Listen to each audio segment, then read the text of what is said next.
Months ago, my son stood in the middle of my watch repair shop and shouted in my face, "You can't afford to raise your own granddaughter anymore. Either hand over the trust fund or get ready to lose everything." He thought I was just a lonely old man surrounded by the ticking of old clocks, easy to corner and easier to break. But he didn't know the antique clock inside my house had quietly recorded every secret he tried to bury. And when it finally chimed, his whole life began to collapse on its own. I am so grateful you are here with me today. Before we go further, drop a comment and tell me what city or country are you watching from. I read every single one. A small note. This story contains fictional elements crafted for educational and entertainment purposes. Any similarity to actual names or places is coincidental, but everything it asks you to feel is entirely intentional. The last quiet morning. Some mornings my watch shop looks more like a painting than a place where actual work gets done. The Oregon fog sits thick against the front windows. The amber lamp throws soft light across the old wooden counter, and the smell of clock oil mixed with damp wood creates something I've never found the right word for. Only that whenever I breathe it in, I know I'm exactly where I belong. That morning, Nora was sitting at the corner workbench, with a loop strapped to her forehead, carefully disassembling the movement of an antique pocket watch a customer had dropped off the week before. She was 15 small for her age, dark hair pulled back tight, so it wouldn't fall across her eyes while she worked. Her hands moved between the gears with a precision that had taken me nearly 20 years to develop, and she had learned it in fewer than 3. I sat at the bench across from her pretending to review the order book, but really just watching her work. It was a habit I'd had for a long time without admitting it.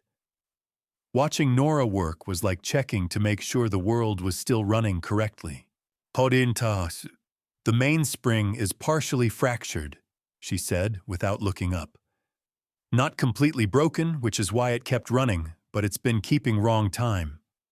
The customer thinks it's a battery problem." "I know," I said. "This is a mechanical watch. There is no battery."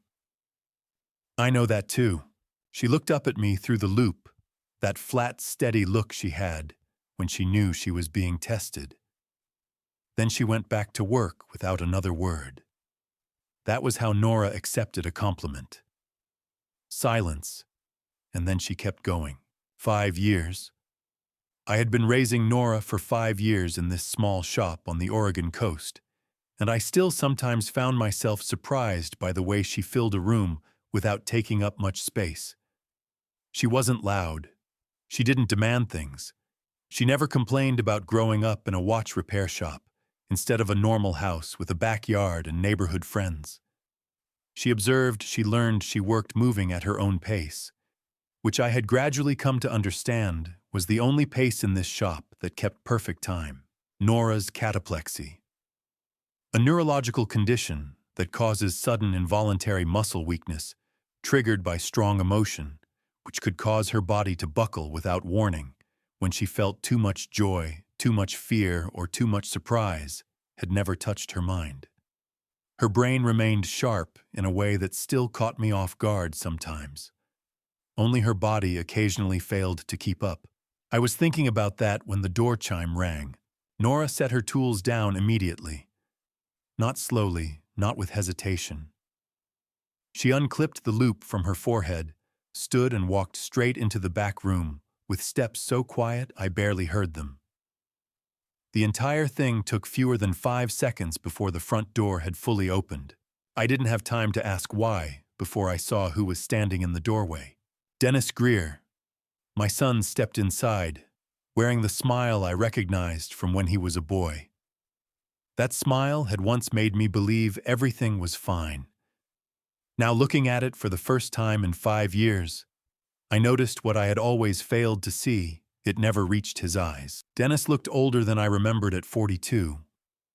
Gray had come in at both temples, and his face carried new lines that I didn't think came from sun or wind.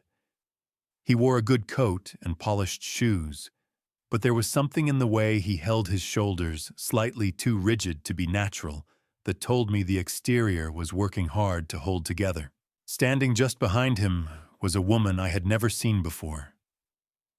Dark hair cut cleanly at the jaw, a charcoal blazer, a small leather bag held in her left hand. Her eyes made a quick pass around the shop, across the glass display cases, up to the wall of clocks, pausing at the door, leading to the back room before they settled on me.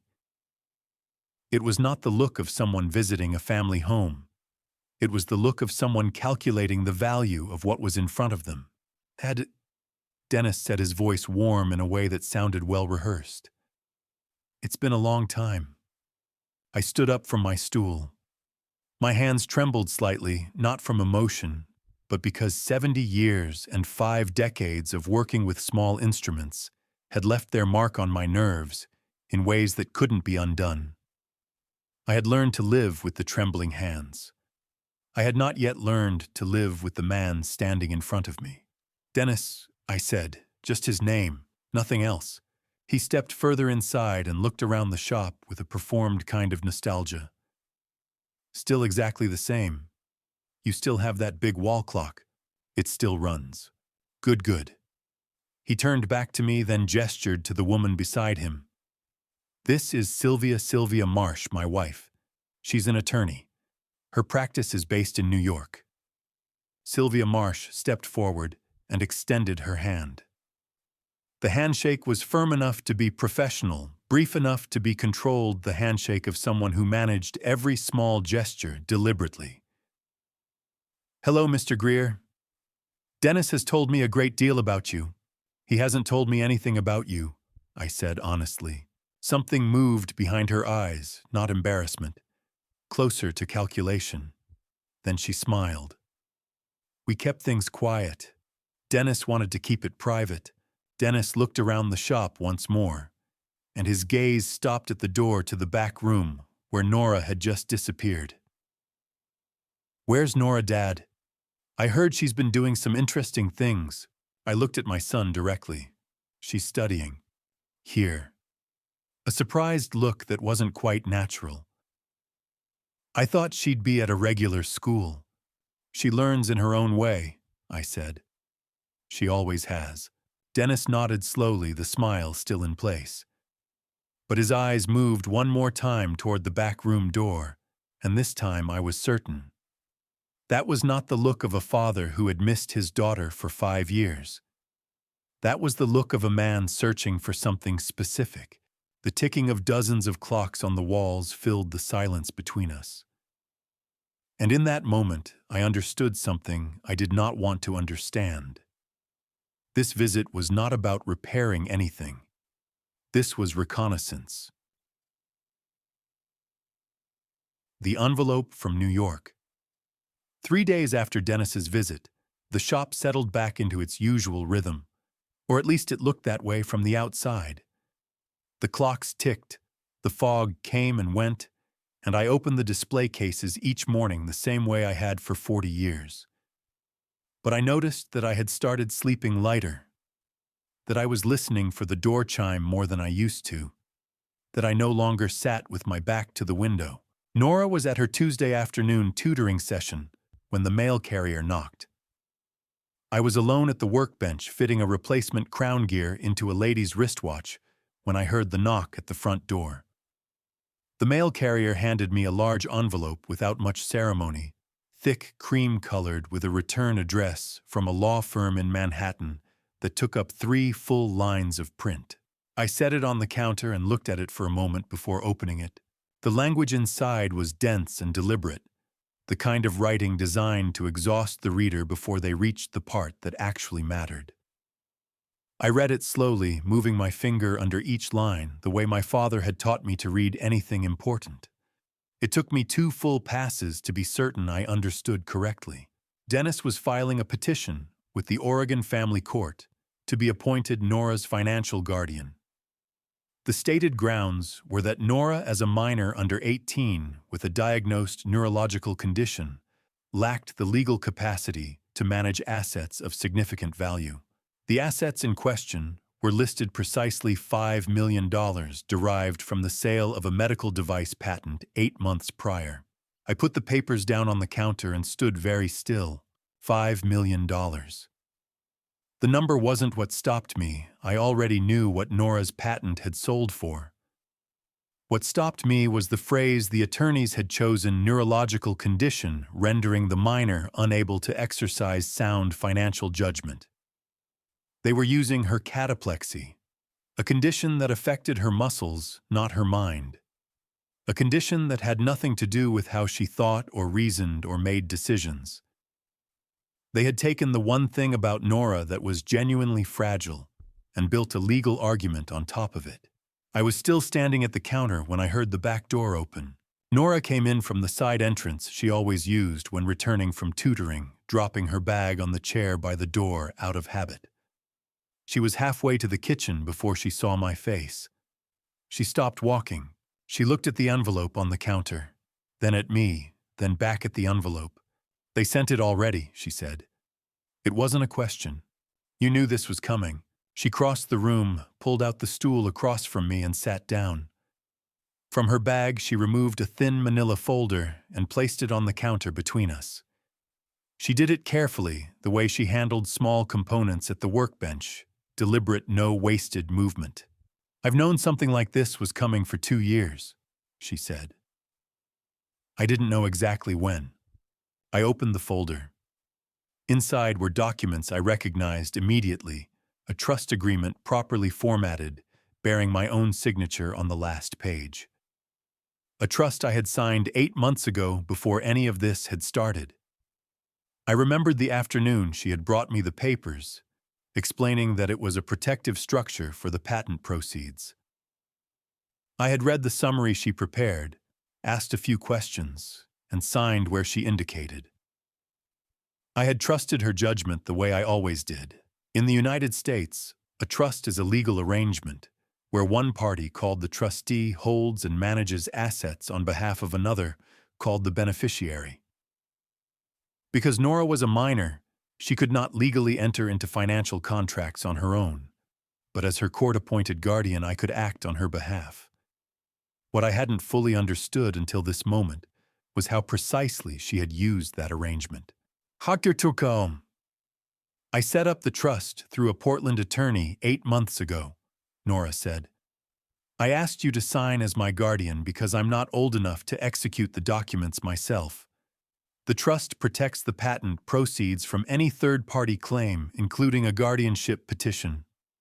If a court appoints a financial guardian for me, they manage my personal finances, but they cannot touch assets that are already held inside a properly structured trust." I looked at my signature on the last page. "You planned this before Dennis even contacted us. I found his bankruptcy filings on Pacer when I was 13. She said it the way she described mechanical problems, factual, no particular emotion, attached to the words themselves. Pacer is the federal court's public access system. Anyone in the United States can search it. He had been through 2 Chapter 7 liquidations in 4 years. I started monitoring his financial activity after that. When the patent sold, I knew it was only a matter of time. You were 13 years old. I was worried about you," she said simply. "You wouldn't have fought this on your own. You would have tried to find a way to keep the peace." I didn't answer because she was right. I looked at her hands resting flat on the counter. Small hands, steady, the same hands that had taken apart a broken pocket watch that morning, with more skill than most trained watchmakers I had known. The same hands that had apparently been building a legal defense for 2 years without telling me. I thought about Claire then, Nora's mother, the woman who had brought this child to my door on a rainy night 5 years ago, with a look in her eyes that I had chosen for 5 years not to examine too closely. A week after she left Nora with me, she was dead, a car accident on a wet road outside Portland. No witnesses, case closed. I had accepted that. I had told myself it was the only thing I could do. Now, sitting across from my 15-year-old granddaughter, who had been quietly preparing for this moment since she was 13, I felt the question I had buried start to surface again. Claire had been afraid of something specific the night she came to my door. Not just afraid running. "Nora," I said. "Yes." I looked at the trust documents, then at her. "We'll talk more tonight. But first, are there other things you haven't told me?" She held my gaze for a moment. "Yes," she said. "But one thing at a time, Grandpa. The night she came in the rain." After Nora went to bed, I sat at the kitchen table with a cup of tea I didn't drink, and the trust documents spread out in front of me that I wasn't really reading anymore. The lamp above the table made a small circle of yellow light. Outside, the Pacific pushed against the rocks the way it always did at night, steady and different, older than anything either of us was dealing with. I had told Nora we would talk more, but sitting alone in the kitchen, I found that the conversation I needed to have wasn't with her. It was with myself. Specifically with the version of myself that had spent 5 years choosing not to ask certain questions. The memory came back the way it always did, when I let my guard down, not gradually, but all at once, like a clock that had been wound too tight, finally releasing. It was March of 2020, nearly midnight. I had been asleep for 2 hours when the knocking started at the front door of the shop. Not the bell, but knocking the kind that meant someone was using their fist. I came downstairs in my robe with a flashlight, irritated, already composing the words I was going to say to whoever thought this was an appropriate hour. I opened the door and stopped composing anything. Claire Greer, my daughter-in-law, Dennis's wife, a woman I had met perhaps a dozen times over the years at holidays and the occasional dinner, was standing in the rain without an umbrella. She was holding a small, rolling suitcase in one hand and the hand of a 10-year-old girl in the other. The girl was Nora. She was wearing a raincoat 2 sizes too large, her dark eyes wide open and very still, watching me the way children watch adults when they are trying to determine whether the adult can be trusted. Claire looked like she had been driving for a long time. Her hair was soaked flat against her face, and there was a tightness around her mouth that I recognized as the expression of someone who had been holding themselves together through force of will for longer than was sustainable. "Please," she said. Just that word first. "Then, I need you to take her. Please keep her here and don't tell Dennis where she is." I stepped back and let them both inside. I put Nora on the couch with a blanket and a glass of water and told her she was safe, which felt both true and insufficient. Then I walked Claire into the kitchen and closed the door. "What happened?" I asked.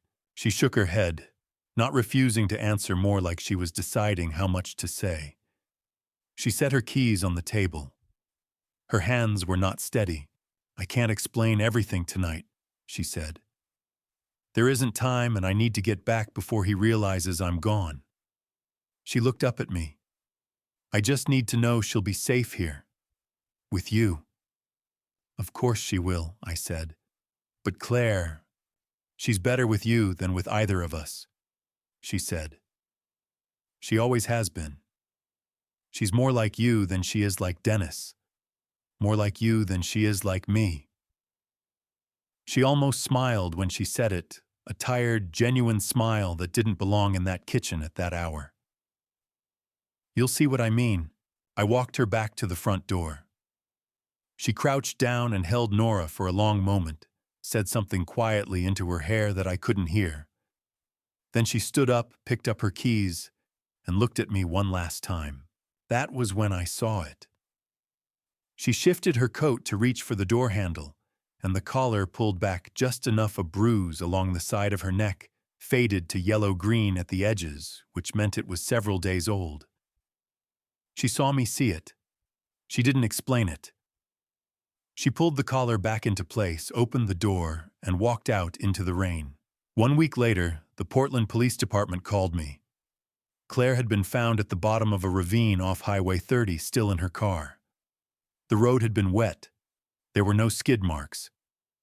The investigating officer told me these things in a flat, professional voice. and I listened and said thank you. And after I hung up, I sat in the same kitchen chair I was sitting in now and stared at the wall for a long time. I had told myself it was an accident.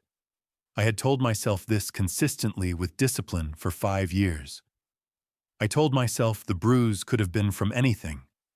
I told myself that Claire's fear that night was the fear of a difficult marriage, not the fear of something worse.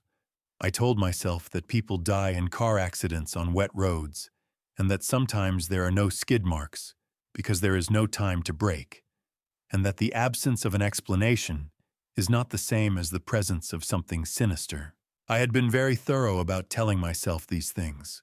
Now, sitting in the same chair with the trust documents on the table and Nora asleep in the next room. Nora, who had been quietly preparing legal defenses since she was 13, who moved through the world like someone who understood from a very early age that danger was real. And preparation was the only answer I found that I could no longer make myself believe the story I had been telling. Claire had been afraid of Dennis specifically. She had said, "Don't tell Dennis." Not "don't tell anyone." Dennis. She had brought Nora to me because she believed I was the safest option available. And 1 week later, she was dead on a road with no witnesses and no skid marks. I sat with that for a long time in the yellow lamplight, while the ocean pushed against the rocks outside. I had spent 5 years not asking the question. I understood now that the question had always been there waiting the way a fracture waits inside a mainspring invisible until the mechanism finally fails. I hadn't wanted to see it. That was the truth I owed myself at 70 years old in a kitchen that smelled like clock oil and old wood. I picked up my tea. It was completely cold. I drank it anyway.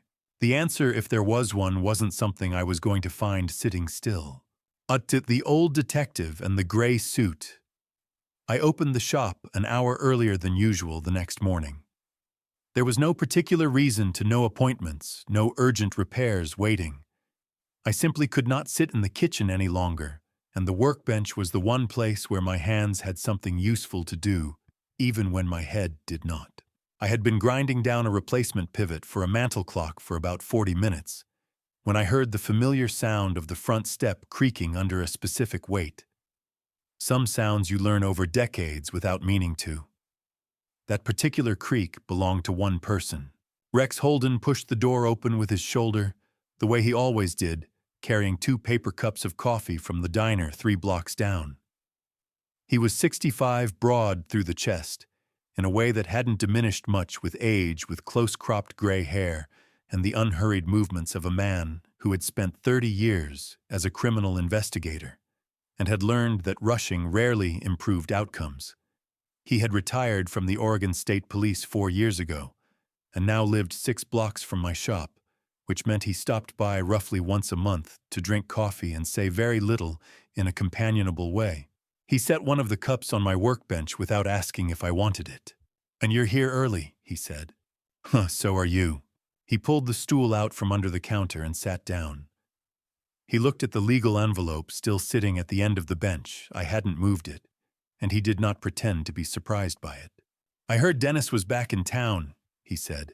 I looked at him. "From who?" "Frank DeLuca. He works financial crimes out of the Portland field office now. We came up together in the 90s. Rex wrapped both hands around his coffee cup. "Frank mentioned Dennis Greer's name about 8 months ago in passing, the way you mention something you think might matter to someone you know. I've been paying attention since then." Paying attention how? Rex was quiet for a moment. He had a way of pausing before he said things that mattered not for effect, but because he actually thought before he spoke, which I had come to understand was rarer than it should be. "Public records mostly. Court filings. Some conversations with people who owe me favors." He looked at me steadily. "Your son is in serious financial trouble, Walter. The kind that doesn't get better on its own." He reached into his coat pocket and placed a business card on the workbench beside my coffee. The name on it was a deputy district attorney for Multnomah County. "You don't need to call today, but keep it." I picked up the card and held it.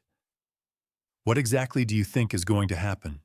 I think, Rex said carefully, that Dennis came here because he needs money and he's run out of other options.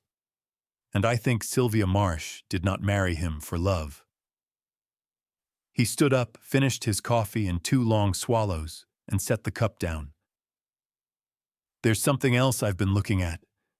I'm not ready to talk about it yet. But I want you to know I'm looking. He left without explaining further. That was also something I had come to expect from Rex. He told you exactly as much as he had confirmed, and not one word more. I thought about what he said for the rest of the morning. 2 days later, Sylvia Marsh came to the shop alone. There was no phone call ahead of time, no appointment.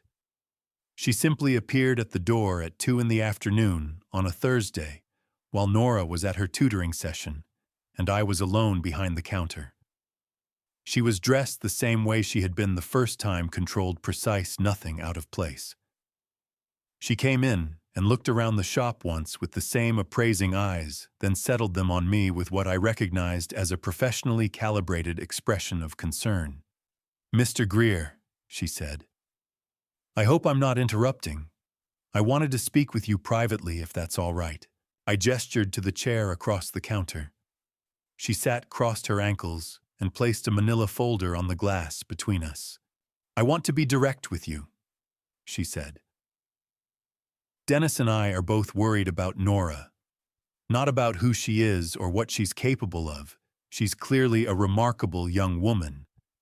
But the practical reality is that a 15-year-old with a neurological condition managing assets of this size without professional guidance, that's a situation that could go wrong in ways that would be very difficult to correct later."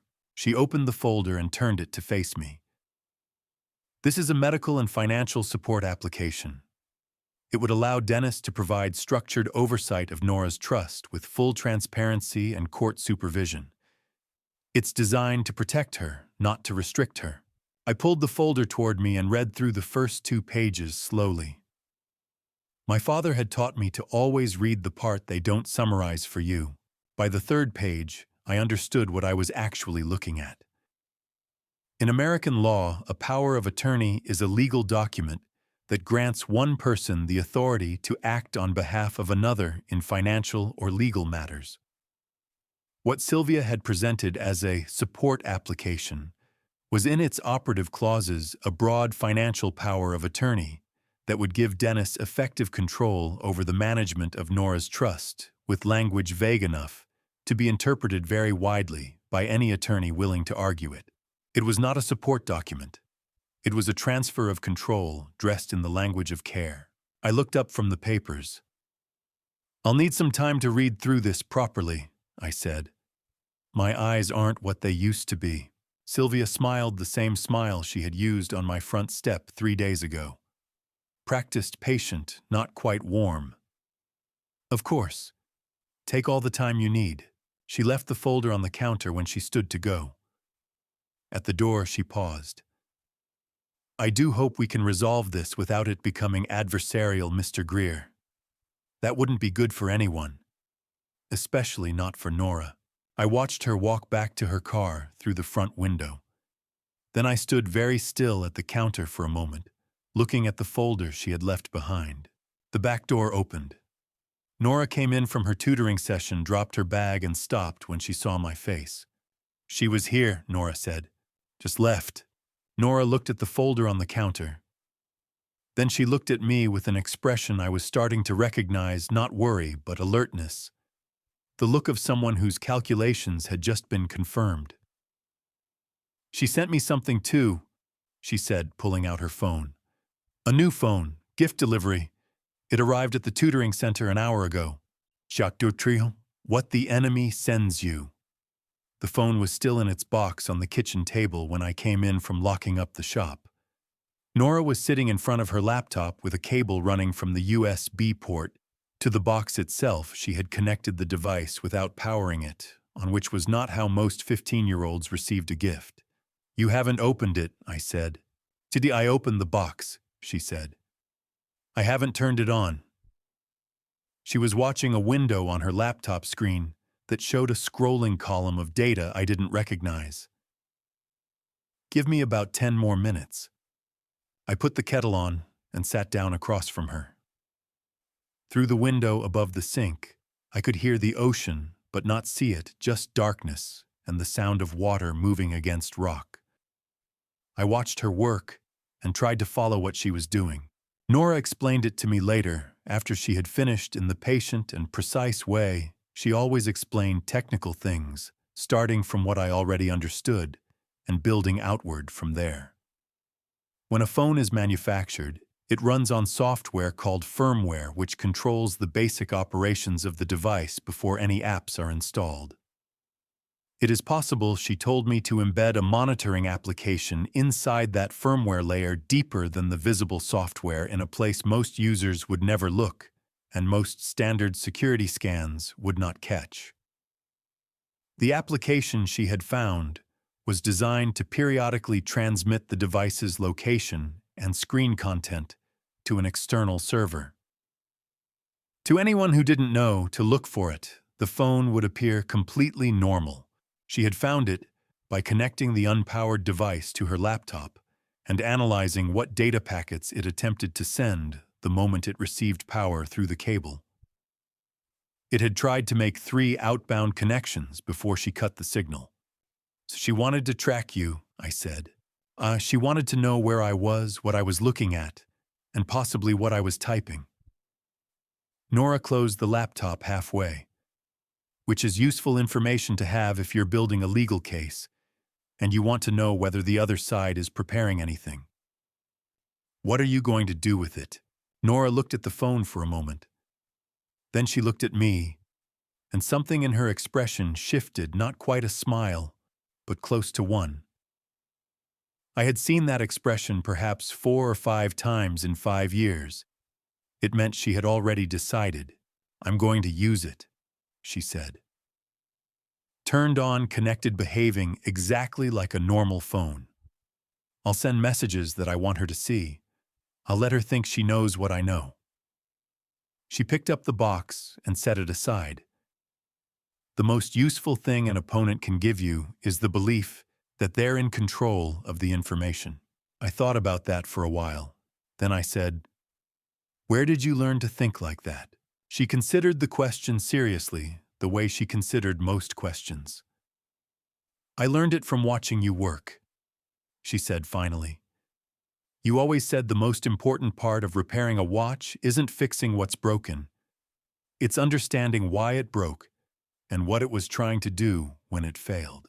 That sent me somewhere else back 3 years, to a night I hadn't thought about in a while, but which, sitting in that kitchen, felt suddenly close. Nora had been 12. It was late past 10, which was past her usual hour, but she had been quiet enough in the workroom that I hadn't noticed until I came to lock up and found her still at the small desk in the corner, with the lamp pulled low over a piece of drafting paper. She was drawing something, not a picture, a diagram. Rows of small interlocking shapes connected by lines annotated in handwriting too small for me to read from the doorway. I came closer. It was a circuit diagram of some kind, but embedded within it were what appeared to be mechanical components. Tiny springs and levers rendered with the same precision she used when she drew gear assemblies for practice. "What is this?" I asked. "Oh, a sensor," she said. "For detecting irregular heartbeats. If the mechanical element is small enough, it can be integrated directly into a wearable device, something a person would actually wear, not carry." She pointed to a cluster of small shapes at the center of the diagram. "This part is the problem. I can design the sensing mechanism, but I don't know how to make it small enough to be practical. The components I need don't exist in the sizes I need them." I pulled up a stool and looked at the diagram more carefully. She was right that the components didn't exist off the shelf. But the problem she was describing, miniaturizing a mechanical movement to function reliably at very small tolerances, was something I had spent a significant portion of my working life thinking about. "How small?" I asked. 2 millimeters, maybe less." I was quiet for a moment. Then I went to the cabinet where I kept my reference materials and pulled out a folder of technical drawings from a restoration project I had done years earlier, a complicated minute repeater, the kind of watch that chimes the time on demand, which requires extraordinarily delicate internal mechanisms. I spread the drawings on the desk next to her diagram. This is how they solved a similar problem in 1961, I said. The principle still works. The materials are better now. She looked at the drawings for a long time without speaking. Then she picked up her pencil and began to revise her diagram, incorporating elements from the technical drawings with modifications I wouldn't have thought of. We worked together at that desk until nearly midnight. That was the beginning of what eventually became the medical microchip patent that sold for $5 million 2 years later.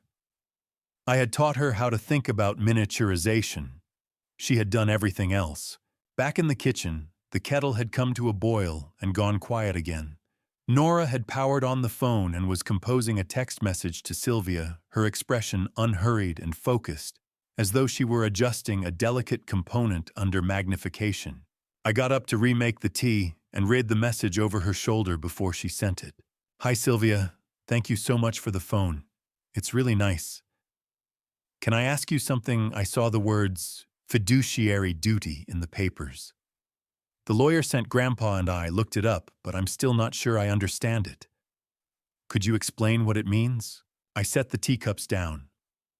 Nora sent the message and placed the phone face up on the table between us, and we both looked at it for a moment in the quiet of the kitchen. "She'll answer," Nora said. "How do you know?" "Because she thinks I don't understand what I'm asking." 20 minutes and not one question about her. 2 days after Sylvia's visit, Dennis called on video. I was in the back room when the phone rang his name on the screen, a number I didn't recognize, which meant he had a new phone since the last time we'd spoken. I sat down at the small desk and answered. He looked better on screen than he had in the shop.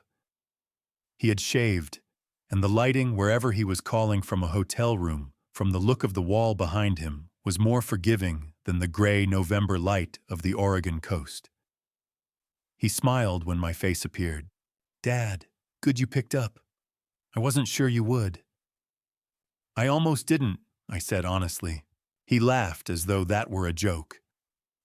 "I just wanted to check in, make sure things were okay after the other day. I know it was a surprise showing up like that." "It was," I said. He talked for a while.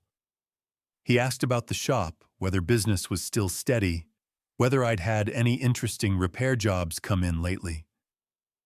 He mentioned that he and Sylvia were staying up the coast for a few days, thinking it was good to be near family. He said the word family 3 times in the first 4 minutes. I counted. Then gradually the conversation shifted. He asked whether Nora's trust had been properly registered with the Oregon court. He asked who the trustee of record was, and whether I had my own legal representation. He asked whether the patent proceeds had been fully transferred into the trust, or whether some portion was still held in a personal account. He asked whether I had received paperwork from anyone in addition to his attorneys. I answered each question with as little information as possible, the way I had learned to answer questions I didn't want to answer, not with lies, but with the careful use of the truth. "Yes, I have an attorney. Yes, the paperwork is in order. I'll need to check on that. I'm not sure of the exact figures." 20 minutes into the call, I realized he had not asked a single question about Nora herself. Not about her health. Not about how she was managing her condition. Not about school or friends or what she was interested in or whether she was happy. Not one question that a father asks about a daughter he hasn't seen in 5 years. Every question had been about the money. "I should let you get back to your evening," he said eventually, settling back into the warm register he'd started with. I want you to know that Sylvia and I are coming from a place of genuine concern.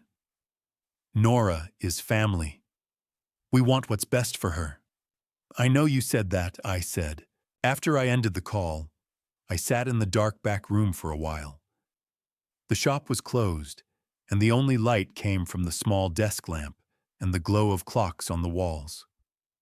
I thought about the conversation and tried to find something in it that I could hold on to, some thread of the sun I had raised, some genuine flicker beneath the performance.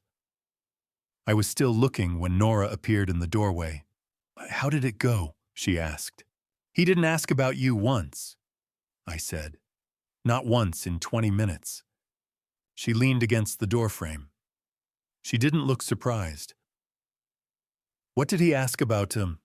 "The trust, the accounts, my attorney, the patent proceeds."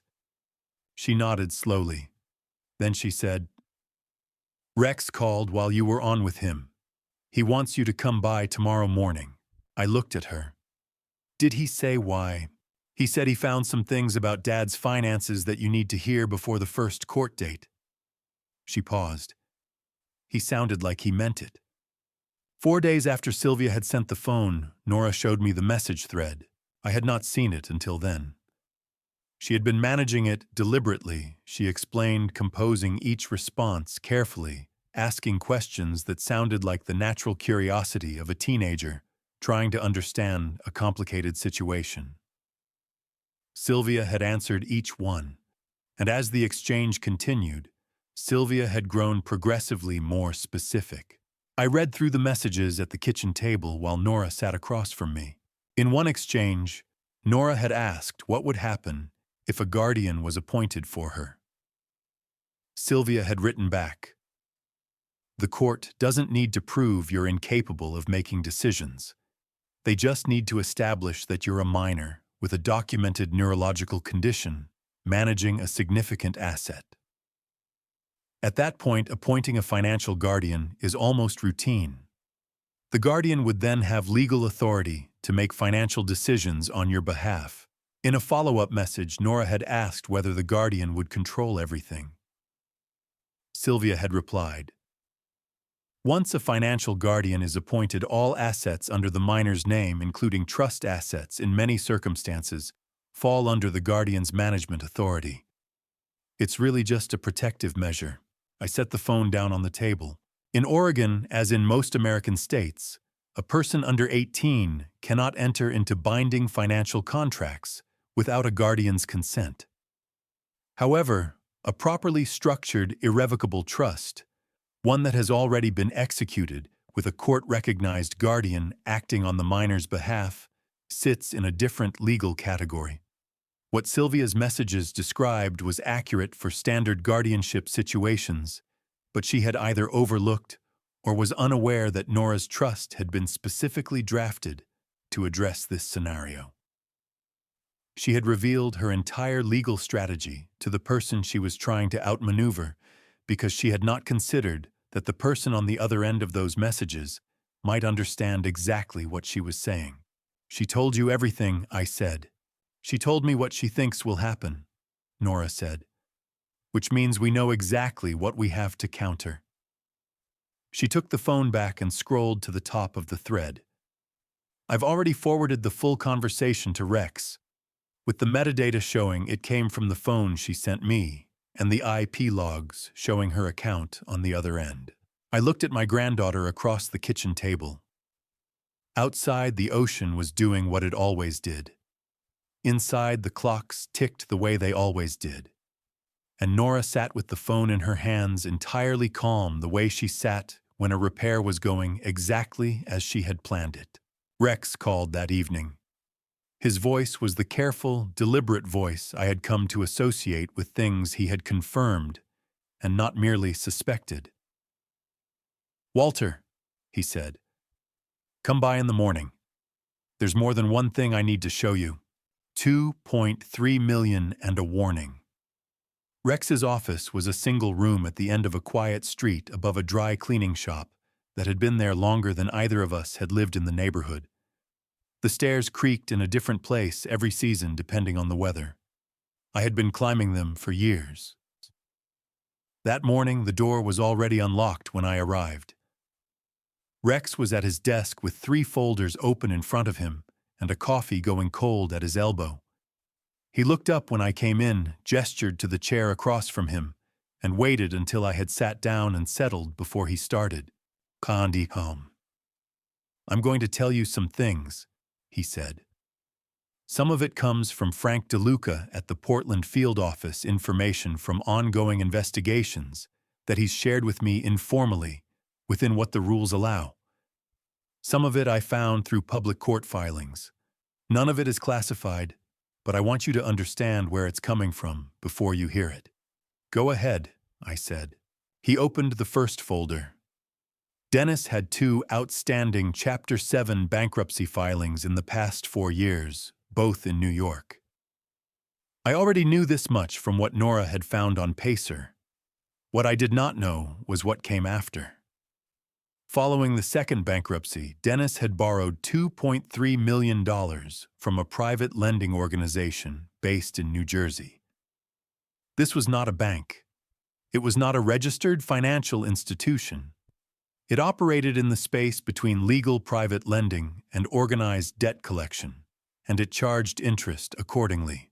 The repayment deadline on the principal was December 31st of this year, 6 weeks away. If he doesn't pay by the end of the year, Rex said, the consequences won't be handled in a courtroom. I understood what he meant without needing it explained further. He opened the second folder. For the past 18 months, the Securities and Exchange Commission had been conducting a preliminary investigation into a series of investment accounts Dennis had managed for private clients, 47 individuals in total, most of them retirees or small investors, who had trusted him with amounts between $20,000 and $50,000 each. The structure of the accounts had the characteristics of what investigators call a Ponzi scheme, a fraudulent arrangement, where returns paid to earlier investors are funded not by actual profits, but by money taken from newer investors with no underlying legitimate investment activity. The total amount involved was slightly over $800,000.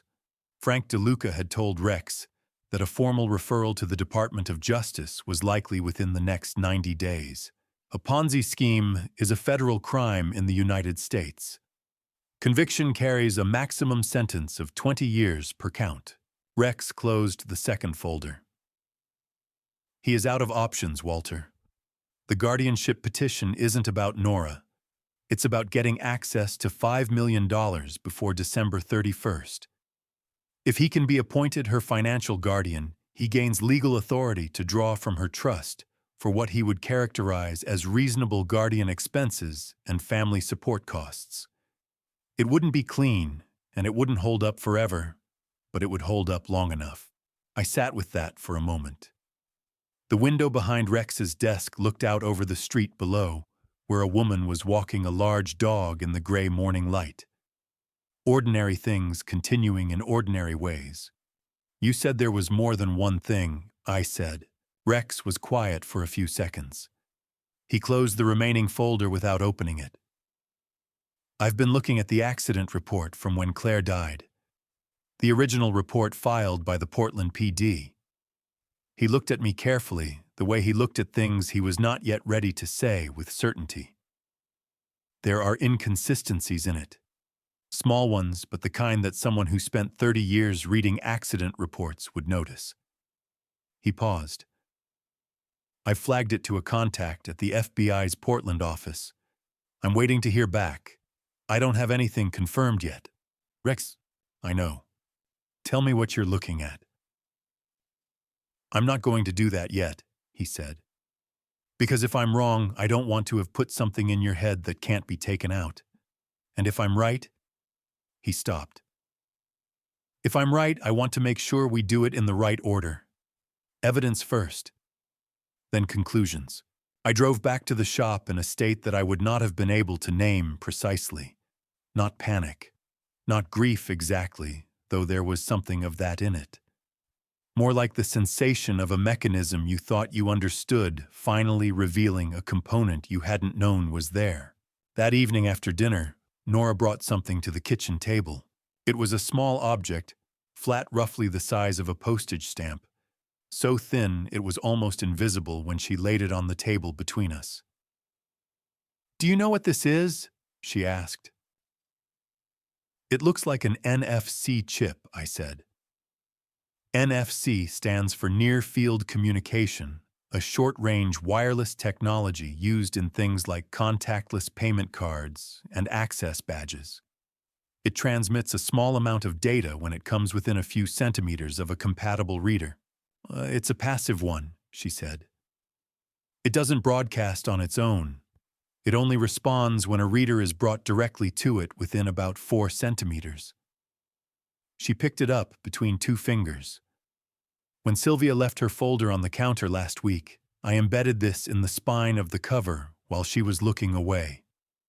A passive NFC chip like this can store a unique identifier, a number, essentially.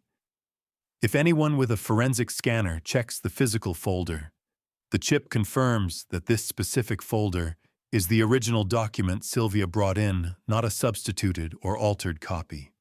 Why does that matter? Because I also photographed the reflection of Sylvia's laptop screen in the curved glass of the display case when she was reviewing the documents at the counter. The angle was narrow, but sufficient. From the reflection, I was able to extract the file metadata, the internal data that records when a digital document was created and when it was last modified. She set the chip down on the table. The document Sylvia presented to you as a medical support application was created 3 days after the date printed on the first page. The modification timestamps show additional edits made after the document was printed. That's called backdating, creating a document with a false date to make it appear it was prepared earlier than it actually was. Is that illegal? Well, in the context of a legal proceeding, yes. It's document fraud. She looked at me steadily. The chip doesn't prove the backdating on its own. But when our attorney has a forensic document examiner verify the metadata, which is standard practice in fraud cases, the chip will confirm that the folder being examined is the same one Sylvia brought here. It closes the chain of evidence.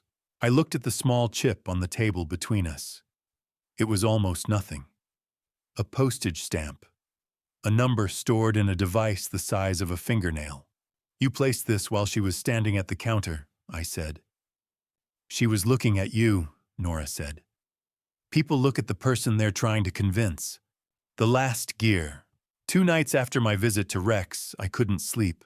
It wasn't unusual. I had been sleeping in shorter intervals since Dennis's visit, waking at 2 or 3 in the morning, with the particular alertness of someone whose mind had continued working while their body rested. Most nights I lay still and waited for it to pass. That night I got up, pulled on my work clothes, and went downstairs to the shop. The workroom at the back of the shop was the one place I had always been able to think clearly. Something about the smell of it, the specific quality of the silence, the way the work itself required a level of attention that crowded out everything else. I turned on the small lamp over the main bench and stood for a moment looking at the room. Then I looked at the large wall clock in the front of the shop. It was a Vienna regulator, a tall, pendulum-driven clock in a narrow wooden case that had hung on the wall behind the main counter for as long as I had owned the building. Customers noticed it. It was the kind of clock that drew the eye, which meant it was the kind of clock that anyone standing in the front room would naturally face at some point during a conversation. It had a clear view of the counter, the sitting area, and both doors. I went to the supply cabinet and found the components Nora had left in the 3rd drawer from the bottom, the medical-grade miniature camera modules she used in prototype testing for her device designs. They were roughly the size of a shirt button, capable of recording video and audio wirelessly to a paired tablet with a battery life of 72 hours. The lens was small enough to be nearly invisible at normal viewing distances. I carried the clock to the workbench and laid it carefully on its back. What I did next was not complicated, technically speaking. After 50 years of working inside clock mechanisms, I knew the interior of a Vienna regulator the way most people know their own handwriting. The mounting bracket for the pendulum suspension spring had a small cavity behind it, a space that existed purely for structural reasons and served no mechanical function. The camera module fit inside it with 2 mm to spare. I secured it with a small amount of watchmaker's adhesive, ran the wireless antenna along the back edge of the case where it would be invisible from the front, and paired the module with the tablet I kept locked in the workroom cabinet. The work took 40 minutes. My hands trembled the way they always did, but they did not miss. I rehung the clock on the wall and stood back. The pendulum swung. The seconds ticked. From the front of the room, it looked exactly as it had for 30 years. Every gear has its place, I thought, including this one.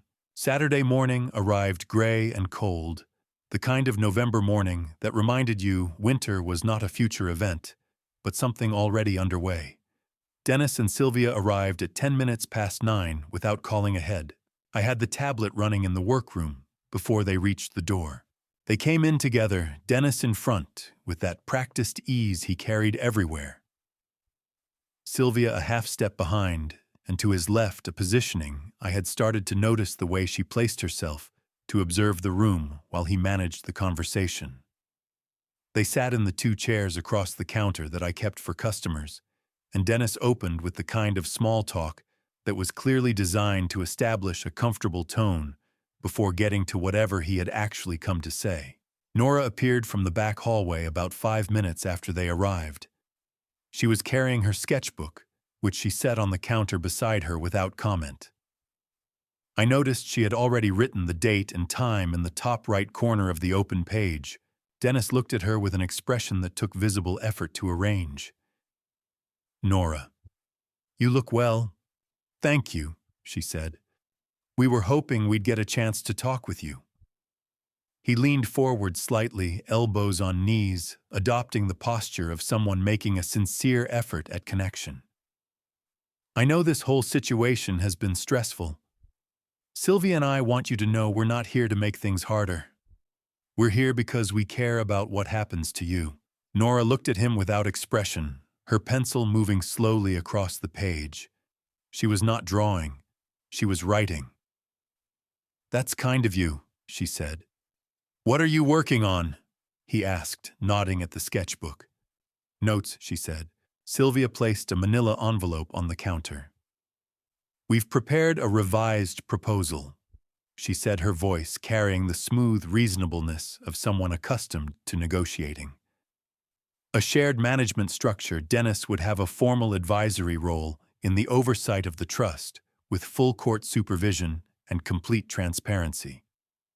We think it addresses the concerns the court will want to see resolved, and it keeps everything within the family. I looked at the envelope but didn't touch it. Dennis tried once more with Nora. He asked what she liked most about living on the coast. He asked whether she found the work in the shop interesting. He asked whether she had things she wanted to do after she finished school. The questions were the right questions. They were just 5 years too late, and they landed with the hollow sound of things rehearsed rather than felt. Nora answered each one in a sentence or less, and wrote something after each answer. "What do you like best?" he asked finally. "From when you were little, I mean. Is there anything you remember that you enjoyed?" Nora stopped writing and looked at him directly. It was the first time she had held eye contact with him for more than a moment. "I liked it when adults told the truth," she said. The room was quiet for a beat. "I am telling the truth," Dennis said. "Okay," Nora said, and went back to her notes. Sylvia set a second document on top of the envelope. "This is our final offer before the first hearing. Sign before tomorrow evening, and we resolve everything privately, without the court having to make determinations that could be difficult for everyone involved." She looked at me with the expression of someone offering a reasonable compromise. It would be much simpler this way. Nora looked at the envelope and the document. She did not reach for either. "Could you leave those here?" she said. "Grandpa and I need to read through them carefully." After they left, I went directly to the workroom and opened the tablet. 51 minutes of recording audio, clear throughout, both faces visible for the majority of the session. I sent the file to Rex before I made coffee. Then I carried the envelope to the back room, where Nora was already waiting with the scanner on the table in front of her. It's same as last time, I asked. Scan everything before we touch it, she said. Then we read. Before I show you what was hidden inside those documents, comment the number 9 right now, so I know you are still with me. Because what comes next changes everything you thought you understood about this family. A note, before we continue the story ahead, contains some fictional elements woven in for the purpose of storytelling and reflection. If that is not something you wish to hear, this is a comfortable place to stop. No hard feelings. What the documents hide.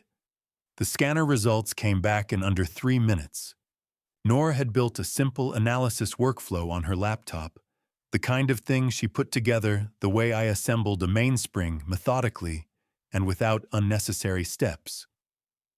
The software read the embedded metadata from the digital files and returned a report in plain columns. File name, creation date, last modified date, author, field editing software version, and a pixel-level integrity analysis of the printed pages. She turned the laptop so I could read the screen. The document Sylvia had presented that afternoon as a final settlement proposal had a creation date of 5 days before the date printed on its cover page. The modification log showed 3 separate edits made after the document had been printed identifiable, because the software left microscopic compression artifacts in the page image at the points where text had been added or changed after the fact. 2 of the altered clauses were in the section defining the scope of Dennis's proposed advisory authority. In the original version, that authority had been narrowly defined. In the altered version, it was broad enough to encompass virtually any financial decision made on Nora's behalf. That's the second document, I said. Same pattern as the first, Nora said. Created earlier than dated, modified after printing. She printed the analysis report and added it to the folder she had started for the first document. 2 separate incidents of the same method.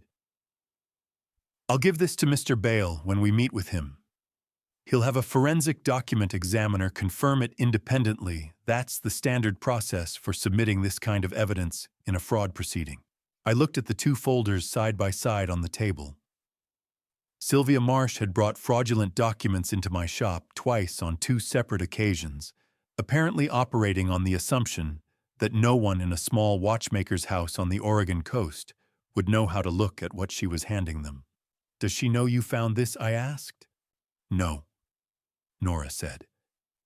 And I'd like to keep it that way until the hearing. I went to bed that night with the folder locked in the workroom cabinet and the tablet charged and running. I lay awake for a while listening to the ocean, which had no opinion about any of it, and eventually slept. The next morning, Rex called before 8. His office was colder than usual when I arrived. He had forgotten to turn the heat on, or more likely hadn't noticed, which told me he had been there for a while before I showed up. He had 2 folders on his desk and a legal pad covered in handwriting beside them. He waited until I had closed the door and sat down before he started. I want to be precise about what I'm going to tell you, he said, because the line between what I know and what I suspect matters a great deal here, and I'm not going to blur it. All right, I said. When I flagged the inconsistencies in Claire's accident report to my contact at the FBI's Portland office, they ran a standard cross-reference against her medical records. He opened the first folder. Under normal circumstances, medical records are protected under federal privacy law, specifically the Health Insurance Portability and Accountability Act, which means no one can access them without the patient's consent or a valid legal order. Because Claire is deceased, and the matter involves a potential criminal investigation, the FBI obtained a warrant from a federal magistrate judge. That warrant authorized them to retrieve her full medical file from the hospital in Portland. He turned the folder to face me. There were 2 sets of documents, a standard medical summary I recognized as the kind of record that gets shared with family in routine circumstances, and a second set that was considerably more detailed. The second set was requested by a physician whose name does not appear anywhere in Claire's primary treatment record. Someone ordered additional blood work outside the normal care protocol, and that blood work was filed separately in the hospital's archive rather than in her main chart. I looked at the name on the secondary request form. I didn't recognize it. The results of that blood work, Rex said carefully, show concentrations of a central nervous system depressant at levels inconsistent with any prescribed therapeutic dose. The FBI's toxicologist is currently reviewing the sample against the timeline of the accident. He closed the folder. I want to be clear, this is preliminary. The toxicologist has not issued a final determination, but the preliminary assessment is that the concentration found is consistent with a dose administered within 48 hours of the accident, a dose sufficient to cause significant cognitive and physical impairment. The room was very quiet. Through the window, I could see the street below a delivery truck idling at the corner, a woman walking past with a coffee cup. The ordinary morning continuing. Rex, I said. I know. If this is what it looks like, why, then it wasn't an accident, he said. He said it quietly and without drama, the way he said things he had already spent a long time thinking about. And if it wasn't an accident, then Dennis didn't just abandon his daughter. He created the circumstances that left her without a mother. He looked at me steadily. I'm sorry, Walter. I know what Claire meant to this family. I thought about the night she had stood at my door in the rain, the bruise under her collar, the way she had looked at me before she left, not asking for help, just asking me to keep Nora safe. As if she already knew she was running out of time to ask anyone for anything. Does Sylvia know? I asked. Rex picked up his coffee cup, found it empty, set it back down. That's the next question I need to answer. My instinct says yes, but instinct isn't evidence, and we need evidence. He leaned back in his chair. I want you to sit on this until the civil hearing. Don't tell Dennis, don't change anything about how you're behaving toward either of them. If Dennis realizes the criminal investigation is closing in, he'll run. I drove back to the shop along the coast road with the radio off and both hands on the wheel. My hands trembled the way they always did. The ocean was flat and gray on my left, running all the way to a horizon I couldn't see. Claire had brought Nora to me because she was afraid. She had been right to be afraid. And I had spent 5 years telling myself a story about wet roads and accidents because the alternative was something I hadn't had the courage to face. I was facing it now. When I walked back into the shop, Nora was at the workbench with a pocket watch open in front of her, working in the careful, unhurried way she always worked. She looked up when I came in, read something in my face, and looked back down at the watch without asking. She already knew something had shifted. She didn't push. That was one of the things about Nora she understood, that some information had to arrive at its own pace. The debt she bought. The morning after my visit to Rex, I came downstairs to find Nora already at the kitchen table with her laptop open and a cup of tea going cold beside her. She had been up for a while. I could tell by the way she was sitting the particular stillness of someone who has finished thinking and is now waiting for the right moment to speak. I poured coffee and sat down across from her without asking what she was looking at. She would tell me when she was ready. She turned the laptop to face me after about a minute. On the screen was an account portal for a small Portland law firm I didn't recognize, Harwick and Associates Estate and Financial Law, established in 2011. There was a transaction summary open on the page dated 4 months earlier. I need to tell you something, Nora said. And I need you to hear all of it before you respond. All right, I said. 4 months ago, I asked you to sign a set of documents from this firm. I told you they were related to renewing the liability coverage on the shop's equipment inventory. She paused. They weren't. I looked at her. I remembered the afternoon, a Tuesday, I thought, because she had come home from tutoring early and found me in the middle of cleaning a carriage clock movement. She had set 3 pages on the bench beside me with the relevant lines marked with small yellow tabs, and I had signed where indicated without reading past the summary she had prepared. I had been doing this for years with Nora's paperwork. It had never occurred to me to question it. What did I sign? I asked. Chikaesu. A purchase agreement, she said. Through this firm acting as your agent in your capacity as my legal guardian, you authorized the acquisition of a debt instrument from a private lending organization in New Jersey. She clicked to the next page of the portal. Dennis's $2.3 million loan. We bought it.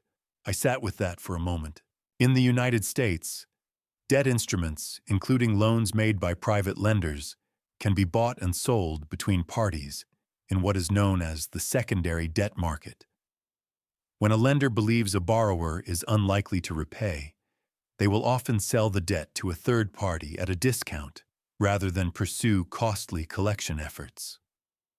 The purchasing party then becomes the new creditor, the entity to whom the debt is legally owed. Funds came from the patent proceeds, the same $5 million Dennis was trying to reach.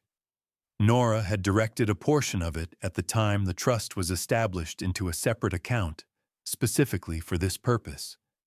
She had planned the acquisition before the ink on the licensing agreement was dry. Dennis was coming to court to claim authority over his daughter's finances. His daughter was already his creditor. He owes you $2.3 million, I said. Legally, yes. Nora wrapped her hands around her teacup. If he had succeeded in being appointed my financial guardian, he would have gained access to the trust. But the debt he owes would have remained, and as his creditor, the trust would have had a senior claim against any assets he controlled, including any distributions he tried to take. She looked at me steadily. It was a failsafe. If everything else didn't work, this would have made it functionally impossible for him to extract money without triggering his own debt obligation.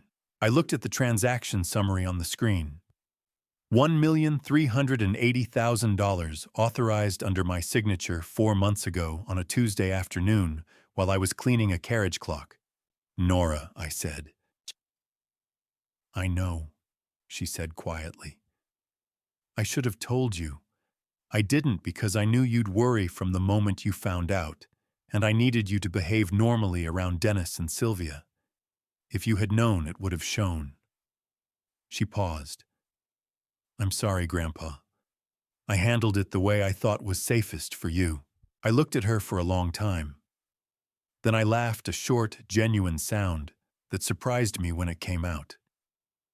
Not because anything was funny, but because there was something so precisely like Nora in the logic of what she had done that I didn't know what else to do with it.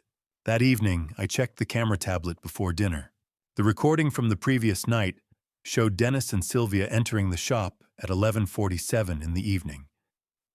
Dennis used a key, an old brass key, that I recognized as the spare I had given him when he was 17, and had a habit of coming home after I locked up. I had not thought about that key in decades. I had not thought to change the locks. They were in the shop for 38 minutes. Dennis went through the filing cabinet beside the counter, while Sylvia photographed documents on the workbench with her phone. She tried the small lockbox I kept on the top shelf. It was empty because I had moved its contents to the workroom safe 2 days earlier, on a feeling I hadn't been able to explain at the time. Before they left, Sylvia stood near the center of the room and spoke in a low voice that the camera's microphone caught clearly. He's hidden things better than I expected, she said. But it doesn't matter at the hearing. We don't need to find anything. We just need to argue that a 70-year-old man with trembling hands isn't a competent financial guardian for a minor managing assets of this size. Dennis said nothing. He looked around the shop one more time with an expression I had no interest in trying to read, and then they left. In Oregon, entering a property without permission, even with a key obtained legitimately years earlier, constitutes trespass when the owner has not granted current authorization. If the entry is made with the intent to commit a crime such as stealing documents or obtaining information to be used fraudulently, the charge escalates to burglary in the second degree.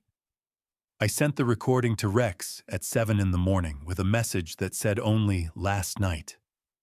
All of it. Rex responded 40 minutes later. "Come by the coffee shop across from the shop. Don't go inside yet." I walked across the street and found him already at a window table with 2 cups. He nodded toward a parked sedan on the far side of the street, a dark blue 4-door with a man sitting in the driver's seat reading something on his phone. "He's been there since 6:30, Rex said.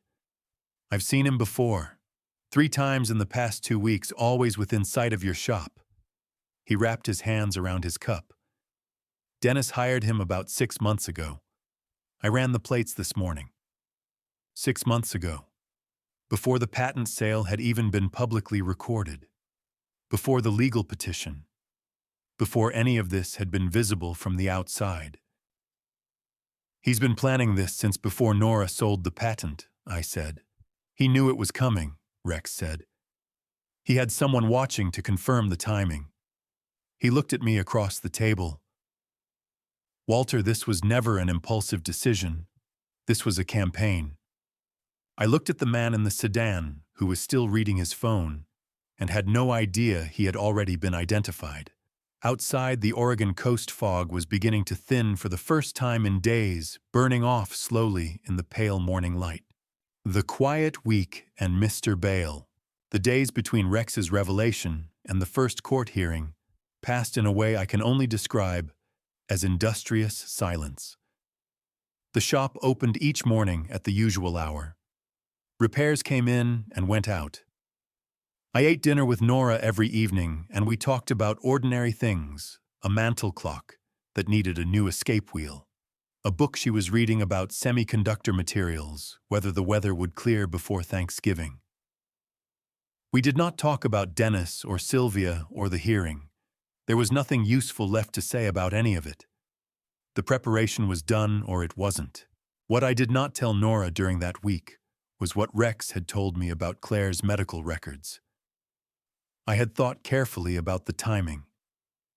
She was 15 years old, and she had been carrying the weight of this situation, the planning, the preparation, the quiet management of things I hadn't known needed managing for 2 years, without telling me.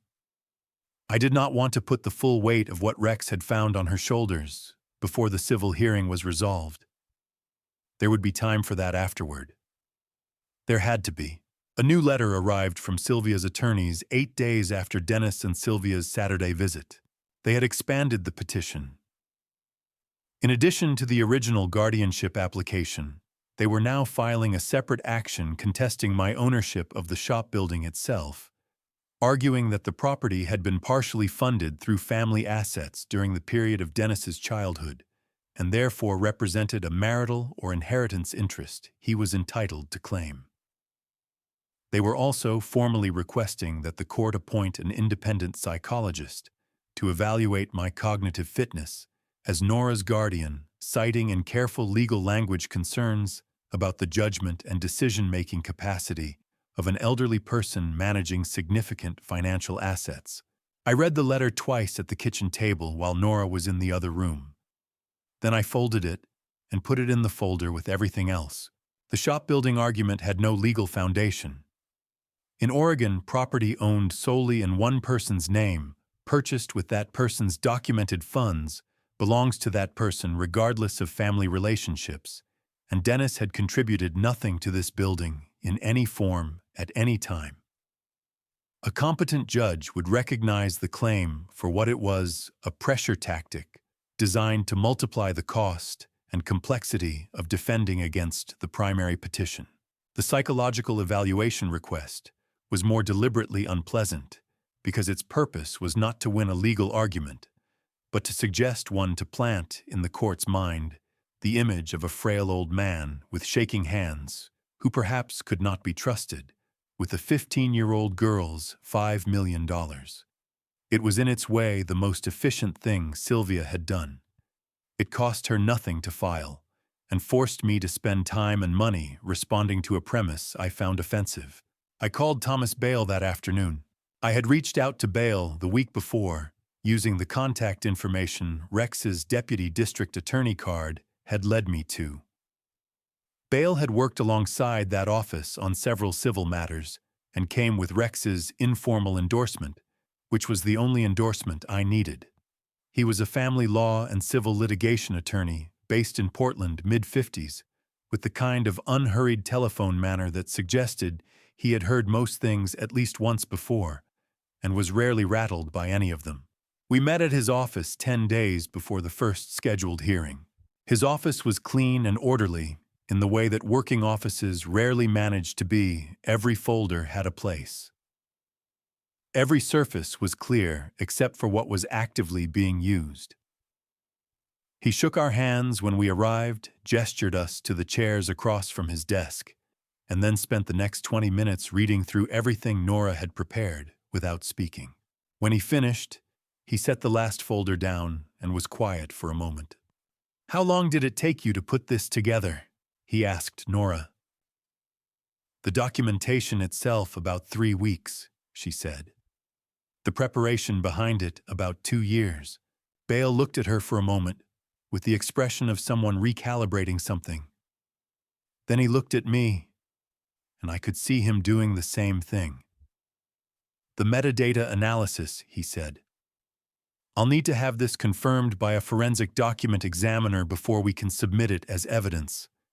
That's standard procedure. A court won't accept self-generated analysis from an interested party. But if an independent examiner reaches the same conclusions, it becomes admissible and carries significant weight." He tapped the folder. "I have someone I use regularly. I'll send this to him today." "How long will that take?" I asked. 4 to 5 days. We have time before the hearing." He made a note on his legal pad.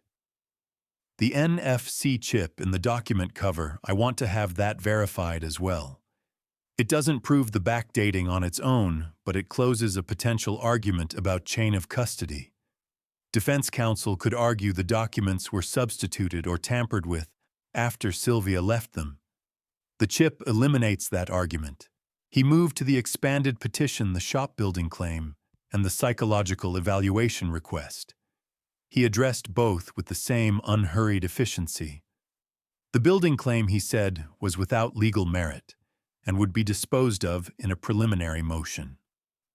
The evaluation request was more useful to them than it appeared, because it gave us the opportunity to request our own independent psychiatric evaluation by a physician of our choosing, which would produce a documented professional assessment of my fitness as guardian, an assessment that would directly contradict the insinuation Sylvia's filing was designed to create.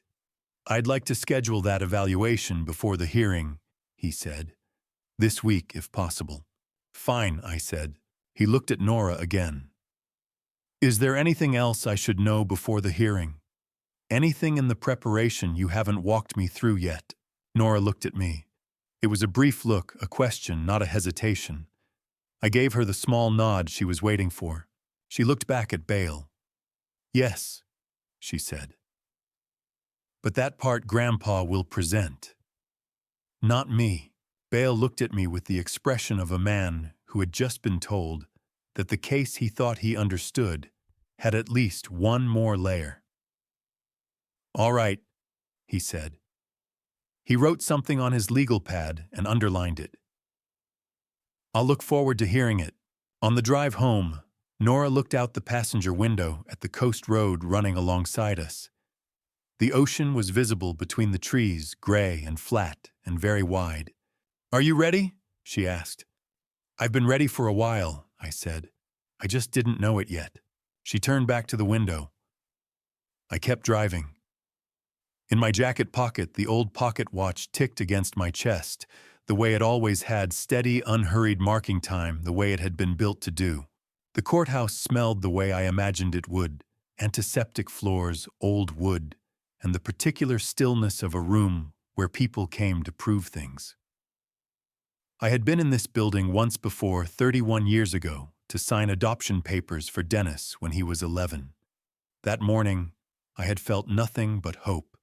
Standing in the corridor now, I understood how thoroughly a place could hold two entirely opposite memories at once. Nora walked beside me in a dark navy dress she had pressed herself the night before. She carried a small leather folder, the same one she used in the shop to sketch gear mechanisms, and I noticed she had not eaten breakfast. When I asked, she said she was not hungry, then immediately reached over and straightened my tie without being asked. That was how she managed things she could not say out loud. Thomas Bale met us at the entrance to courtroom 4. He was a compact man in his early 60s, with reading glasses perpetually pushed up onto his forehead, and he spoke in the measured cadence of someone who had learned long ago that precision mattered more than volume. He had spent the previous week filing our counter-petition under Oregon Revised Statute 125.305, which allows an interested party to formally contest a guardianship application on grounds of petitioner misconduct. The filing cited 4 items: the backdated medical support document, the metadata analysis Nora had prepared, the security footage from the shop, and the voluntary text disclosures Sylvia had made to Nora's phone over the preceding weeks. "They haven't seen all of it," Thomas said quietly, adjusting the stack of folders under his arm. "Their attorney requested discovery 2 days ago. I submitted the minimum required. The rest goes in this morning as supplemental evidence." Nora looked at him. "Is that allowed?" "Supplemental evidence is permitted when it becomes available within 48 hours of the hearing. The footage timestamp is from 6 days ago, but the full forensic analysis of the NFC chip was only certified yesterday afternoon." He paused. "So yes, it is allowed." Dennis and Sylvia arrived 11 minutes before the session opened. I watched them from across the corridor.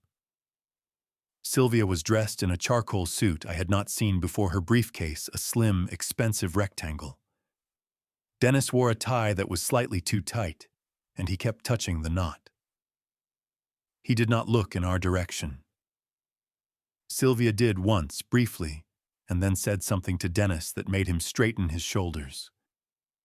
I had spent 40 years reading the small adjustments people made when they were trying to appear more certain than they felt. I recognized the posture. The hearing opened with Judge Marilyn Thorne presiding.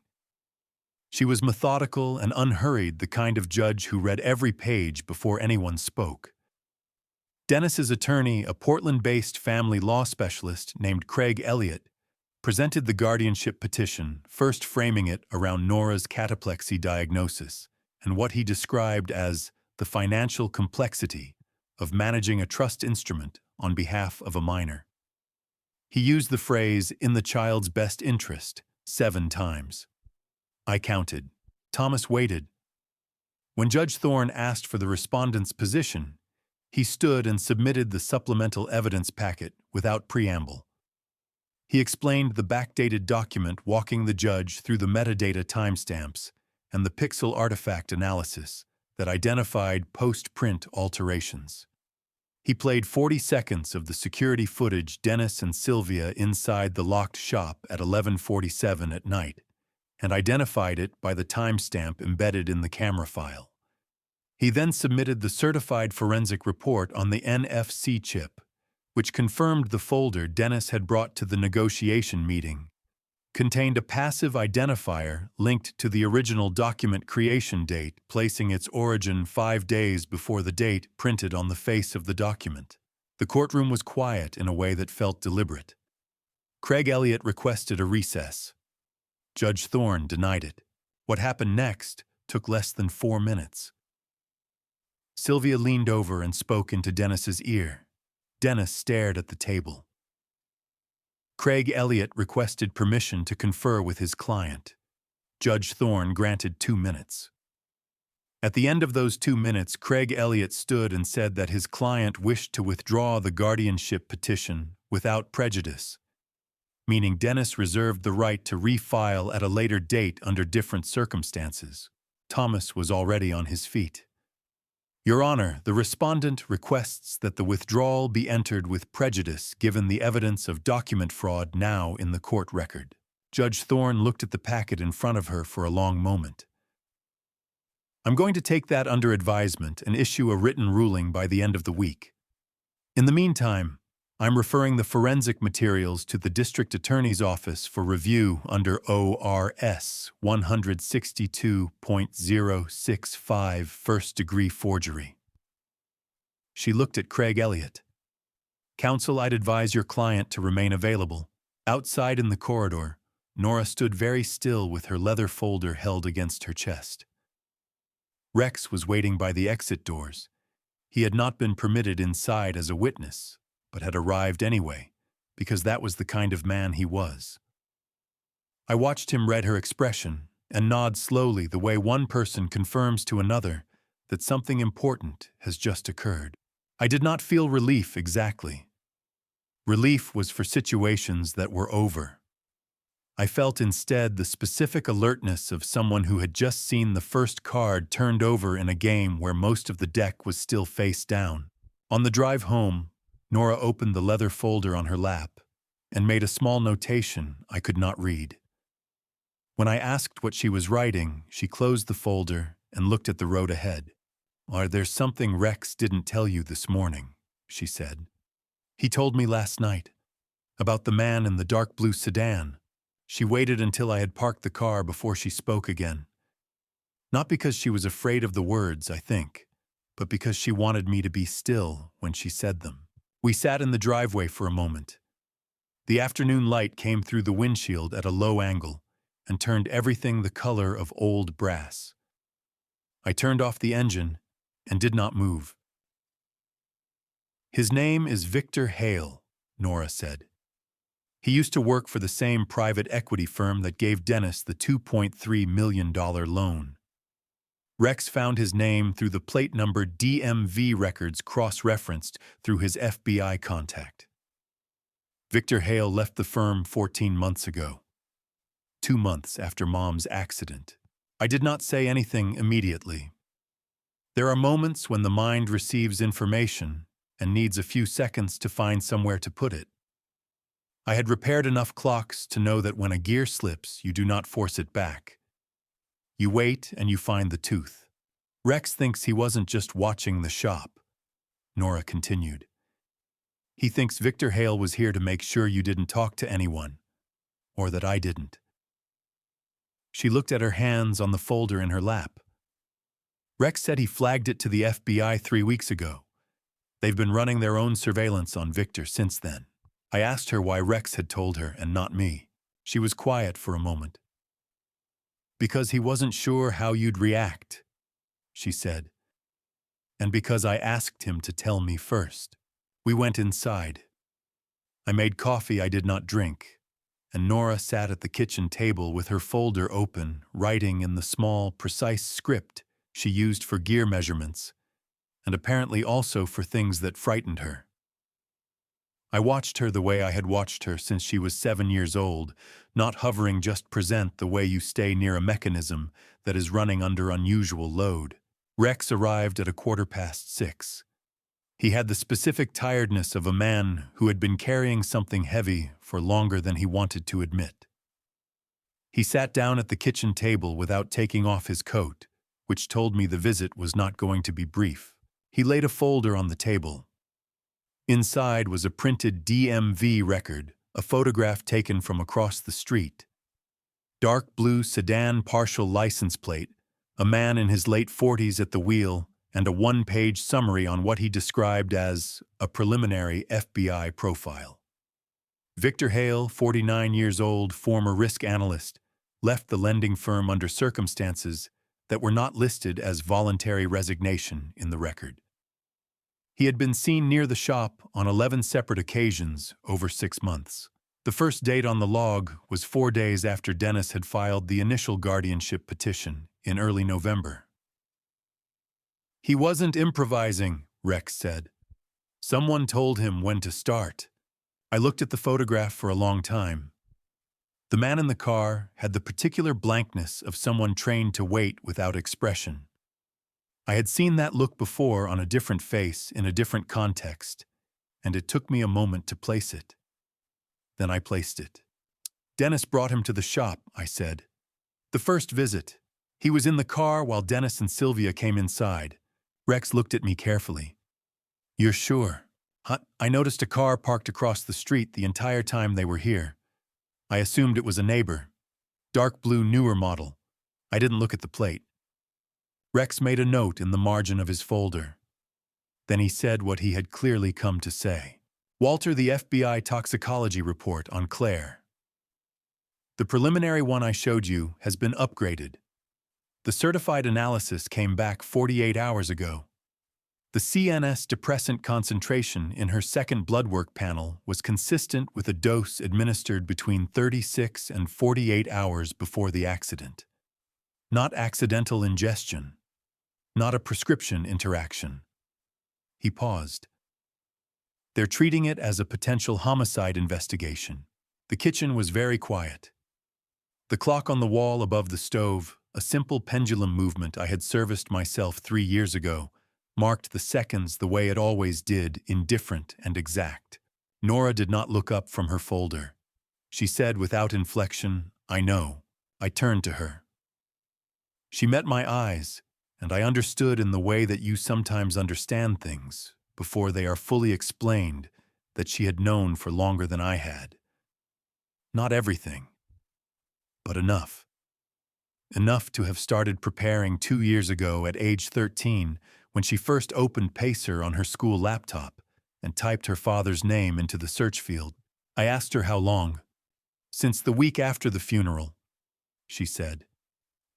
Mom called me the morning of the accident. She said she had found something in Dennis's files, and she was going to take it to a lawyer that afternoon. She closed her folder. She never made it to the lawyer. Rex sat very still. I sat very still. Outside, the Oregon evening came in quietly off the coast, and somewhere down the street a neighbor's light came on, and the world continued to operate as though nothing fundamental had just shifted inside this kitchen. We need to talk about what happens next, Rex said finally. Nora looked at him with the calm, measured focus she used when she was reassembling a mechanism she had taken apart the night before, every piece accounted, for every action deliberate. I know what happens next, she said. I've known since November. Before I tell you what this 15-year-old girl had planned from the very beginning, leave a clock emoji or just the word ready in the comments. Because I promise you, nothing in this story is what it first appeared to be.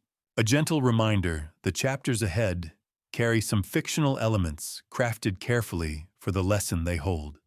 You are always welcome to stop here, but something tells me you have been waiting for exactly this moment.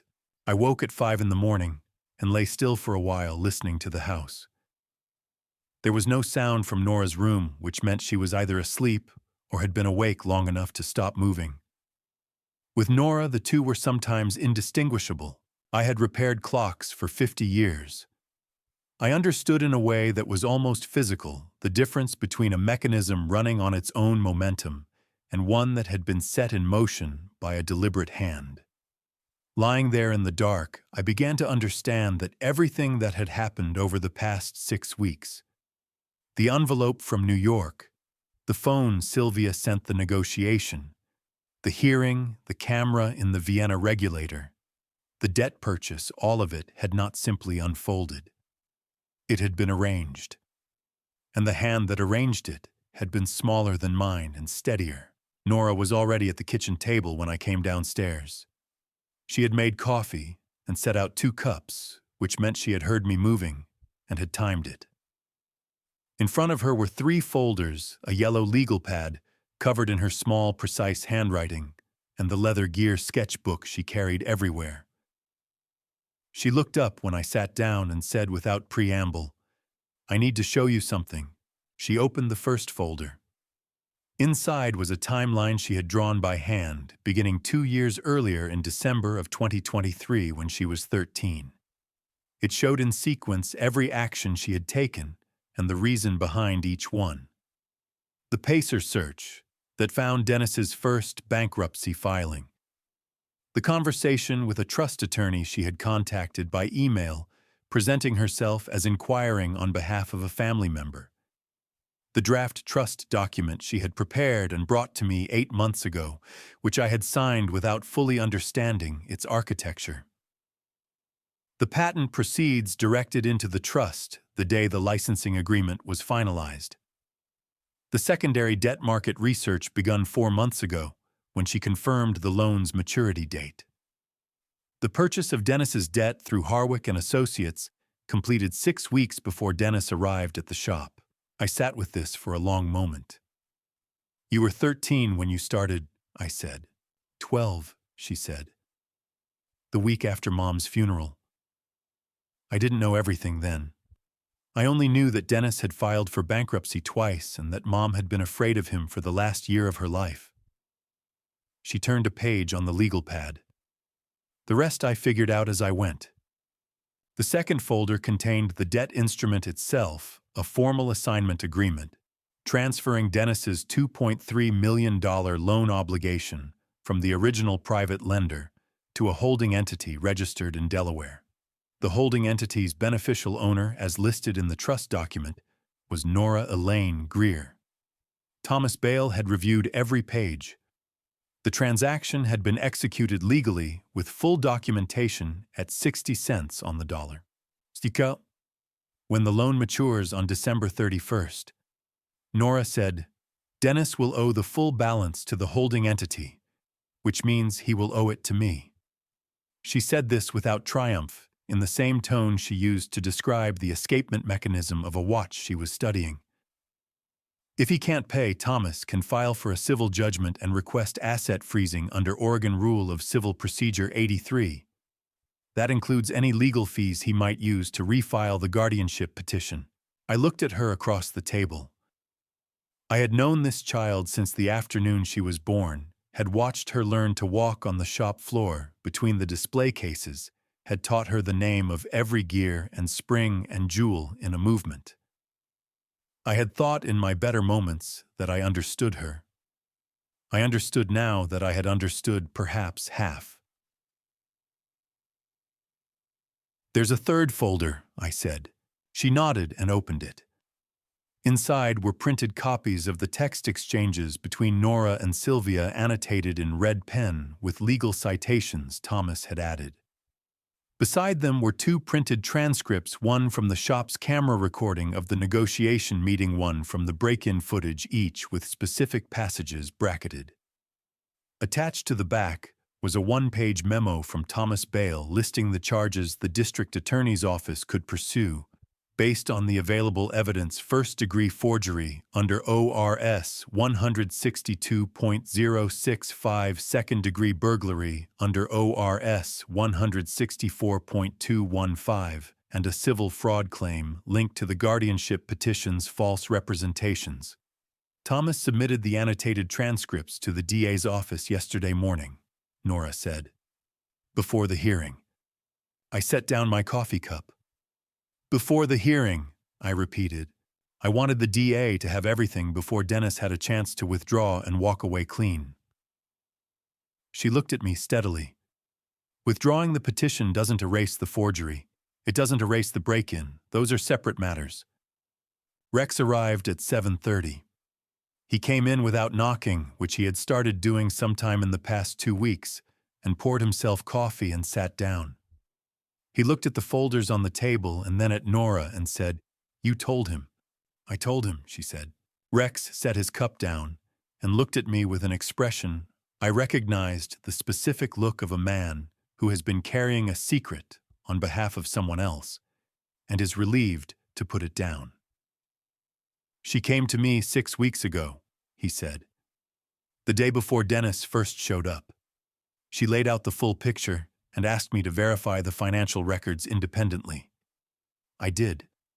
Everything she told me checked out. He paused.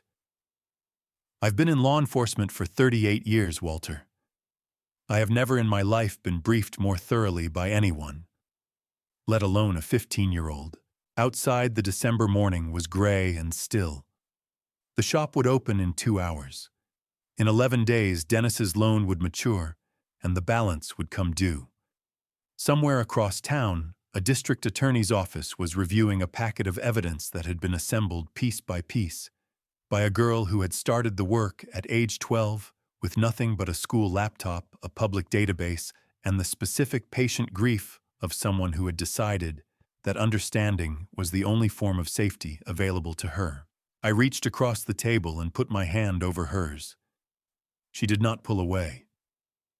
She turned her hand over and held mine the way she had when she was small, and the shop was dark, and she was not yet afraid of anything. What do we do now? I asked. She looked at the folders on the table. Now we wait, she said, and we let it finish. The week before Christmas passed. The way the final minutes of a long repair job pass slowly, with the particular tension of someone who has done everything correctly and is now simply waiting to find out if it was enough. I opened the shop each morning at 8. I serviced 3 pocket watches, 1 mantel clock, and a marine chronometer that a retired naval officer had brought in from the coast. I did the work carefully and charged fair prices and spoke to my customers about the weather and the holidays, and none of them knew that in the back room on a shelf above the workbench, a tablet was connected to a security camera inside a Vienna regulator, and that on my phone there was a folder containing evidence that had already been submitted to a district attorney's office and an FBI field office and a circuit court judge who was expected to issue a written ruling before the end of the year. Nora spent the week in a rhythm that looked from the outside like the ordinary routine of a 15-year-old on winter break. She read. She worked on a small carriage clock movement she had been restoring since October. She cooked dinner twice, both times producing something better than I would have managed. She checked her phone with the measured infrequency of someone who is expecting a specific message and has decided that checking more often will not make it arrive sooner. On the evening of December 22nd, Thomas Bale called. He said the district attorney's office had reviewed the full evidence packet and was moving forward with charges. First-degree forgery under ORS 162.065, second-degree burglary under ORS 164.215, and civil fraud in connection with the guardianship petition. He said the DA preferred to time the filing carefully coordinating with the FBI, which had formally opened a homicide investigation into Claire's death 2 days earlier. Thomas used the word coordination in the way lawyers use it when they mean that multiple agencies are working toward a single moment. I told Nora after I hung up. She was at the kitchen table with the carriage clock movement spread out on a cloth in front of her, a loop on a chain around her neck. She listened without putting down her tools. When I finished, she held a small escape wheel up to the light and examined it for a moment, before setting it back on the cloth. Did he say when? She asked. Before the end of the year, I said. He said to be prepared for things to move quickly after December 31st. She nodded and picked up her tweezers. Rex came by on December 23rd with a bottle of cider and the specific expression of a man who was trying to make a social visit out of what was actually a briefing. He sat in the armchair by the front window, the one that had been my wife Margaret's, and told us that Victor Hale had been formally interviewed by the FBI 2 days earlier. Hale had retained a lawyer and had not answered substantive questions, but his presence in Oregon over 6 months, his documented proximity to the shop, and his employment history at the lending firm had all been entered into the federal investigation record. Rex said the FBI's working theory was that Hale had been retained to monitor and, if necessary, discourage anyone who might interfere with Dennis's plan to access Nora's trust before the loan came due. Discourage, I said. Rex looked at me steadily. That's the word they used. On Christmas Eve, Nora and I did what we had done every year since Claire brought her to live with me. We sat at the workbench together, and I showed her something new. It had started when she was 7 with a simple lever escapement. Over the years, we had worked through a cylinder escapement, a duplex, a detente, and last year, a tourbillon. This year, I had set aside a complicated pocket watch with a minute repeater mechanism, the kind that chimes the hours, quarters, and minutes on demand. I had been saving it for a year that felt significant enough. We worked for 2 hours. I explained the all-or-nothing piece, the rack and snail, the way the hammer train separated from the going train. Nora listened and asked precise questions and made notes in the gear sketchbook. At some point, she stopped writing and simply watched my hands the way she had as a small child. And I thought about Claire sitting in this same shop on winter evenings, watching in the same way, with the same expression of concentrated attention. I did not say this out loud. Some things are better kept as the feeling behind the words. At 11:40 on the night of December 30th, my phone rang. It was Thomas Bale, which was unusual enough at that hour that I was fully awake before I answered. Dennis's loan matured at midnight tonight, he said. Oregon time. The full balance of $2.3 million is now due and payable to the holding entity. He paused. I've been in contact with his attorney. Dennis cannot pay. He has requested an extension. What did you say on? I asked. I said no, Thomas said. I'll file the emergency asset freeze petition first thing tomorrow morning under Oregon Rule of Civil Procedure 83. Once that's granted, Dennis will not be able to move, transfer, or encumber any assets pending resolution of the debt claim. Another pause, shorter this time. Walter, I also received a call this evening from the FBI. They've asked that we not discuss the details of the civil filing publicly until after they have completed a related action they have scheduled for the morning of December 31st. I stood in the hallway in the dark for a moment after he hung up. Through the wall, I could hear the faint, steady tick of the mantel clock in the sitting room, a 30-year-old movement I had serviced so many times I knew every sound it made. Behind me at the top of the stairs, Nora's door opened. Thomas, she asked quietly. Yes, I said. She stood at the top of the stairs in the dark, and I could not see her expression, only the outline of her against the faint light from her room. Tomorrow morning, she said. It was not a question. Tomorrow morning, I said. She went back into her room and closed the door softly, and I stood in the hallway a little longer, listening to the clock, thinking about the minute repeater on the workbench, and about the way a complicated mechanism will sometimes run for decades. In silence, keeping perfect time, waiting for the moment someone finally asks it to chime. I was in the shop before 6. Not because there was work to do, the shop was closed for the holiday, but because it was the only place I knew how to be still. I had spent 50 years learning that the workbench was where I thought most clearly, and this was not a morning for unclear thinking. I turned on the lamp above the bench and sat down without taking off my coat. The minute repeater was still there on the cloth where Nora and I had left it on Christmas Eve, fully assembled. Now the case closed. I picked it up and pressed the repeating slide and listened to it chime 2 hours, 1/4, 4 minutes. The small hammer train running through its sequence with the unhurried precision of something that had been doing this for a very long time and intended to keep doing it regardless of what was happening in the world outside. Rex arrived at 6:15. He knocked this time, which told me something formal was about to occur. He came in and stood on the customer side of the display cases, which he had never done before, and said that he had spoken with his FBI contact at 5:30 that morning. The arrest warrant for Dennis Greer had been executed at 5:52. Dennis had been taken into federal custody at the Portland address he and Sylvia were renting without incident. The charges on the warrant included wire fraud under 18 U.S.C. Section 1343 conspiracy to commit fraud and one count of homicide by abuse under Oregon law, pending the formal grand jury indictment that the U.S. Attorney's Office expected to return within the week. I set the pocket watch down on the cloth. Sylvia Cout, I asked. Interviewed and released pending further investigation, Rex said.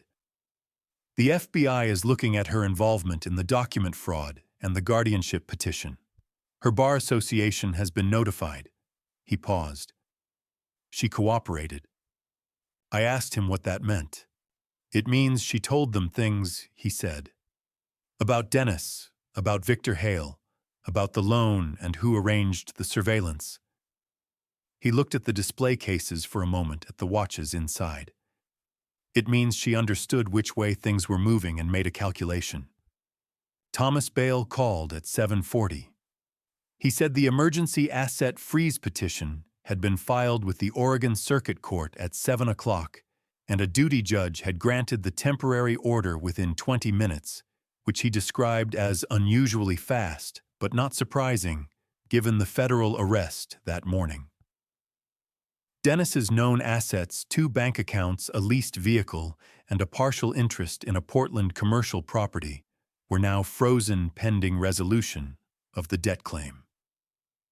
Thomas said the $2.3 million judgment would likely be settled through the asset liquidation process, which would take several months, but that the legal framework was secure. Nora's trust is untouched, he said. The patent precedes the trust structure, all of it, exactly as she designed it. I thanked him and hung up and stood in the shop for a while, without doing anything in particular. Outside, the last morning of December was coming in gray and cold off the coast, the way Oregon mornings did in winter, indifferent to calendars and conclusions. Nora came downstairs at 8. She was dressed, which meant she had been awake for some time. She came into the shop through the connecting door and looked at my face and understood immediately the way she always did. I told her everything. I told her about the arrest, the charges, the asset freeze, Sylvia's cooperation, Thomas's call. I told her in the order it had happened, without editorializing the way I would describe the sequence of a repair. This happened then this. She stood on the customer side of the display cases and listened without interrupting, her hands at her sides, her face very still. When I finished, she did not say anything for a long moment. She looked at the display cases, at the watches inside, the pocket watches and wristwatches, and the small carriage clock she had restored herself, which I had placed in the front row of the center case the week before because it deserved to be seen. Then she sat down on the floor, not the way someone sits when they are tired or unwell. She simply folded herself down until she was sitting on the wooden floor of the shop, with her back against the display case, and her knees drawn up and her face in her hands. I came around the counter and sat down on the floor beside her because there was nothing else to do. We stayed like that for a while. The shop was quiet. The clocks on the wall moved through their sequences, the pendulums swinging the escapements, releasing one tooth at a time.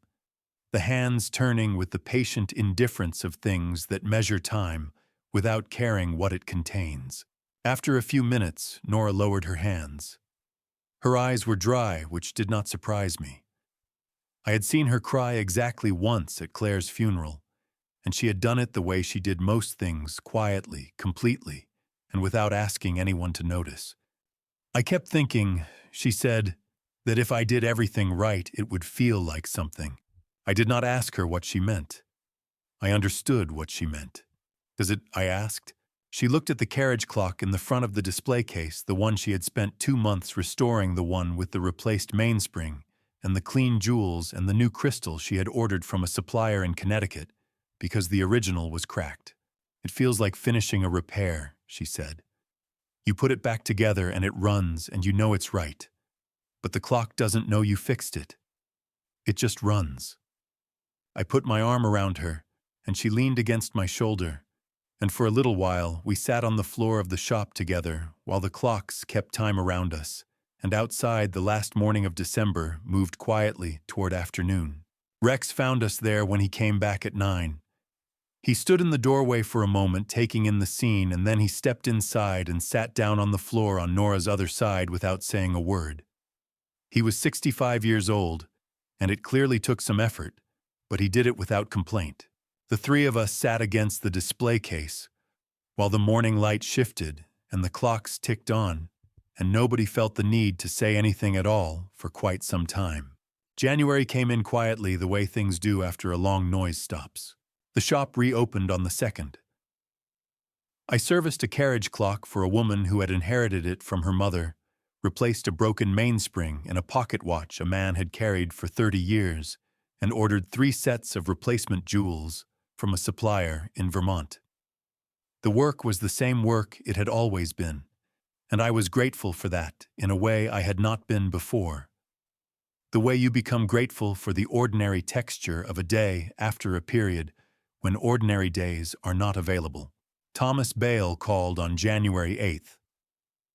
The federal grand jury had returned the indictment the previous afternoon. Dennis faced 6 counts in total, 2 counts of wire fraud under 18 U.S.C. Section 13431, 1 count of conspiracy to commit fraud, 1 count of obstruction of justice related to the guardianship proceeding, and 2 counts under Oregon law, 2nd-degree burglary for the shop break-in and 1st-degree forgery for the backdated document. The homicide charge, Thomas explained, was being handled separately by the Oregon State Prosecutor's Office in coordination with the FBI, and would be filed as a distinct indictment once the forensic evidence had cleared the remaining verification steps.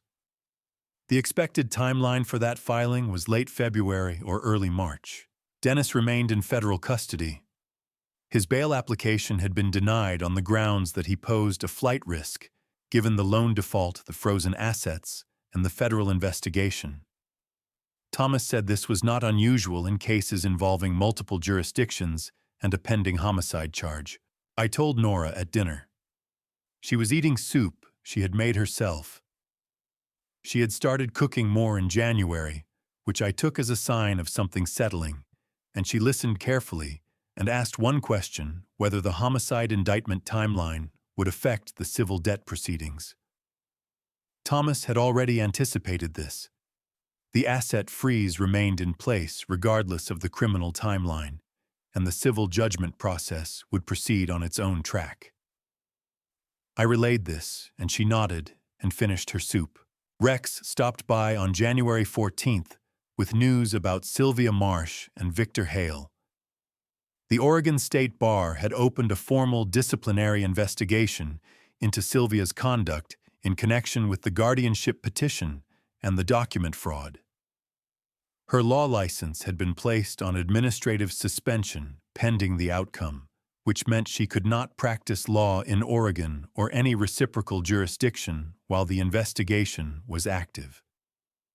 Rex said she had continued cooperating with the FBI and that her cooperation was being considered in the assessment of any charges against her personally, though no decision had been made yet.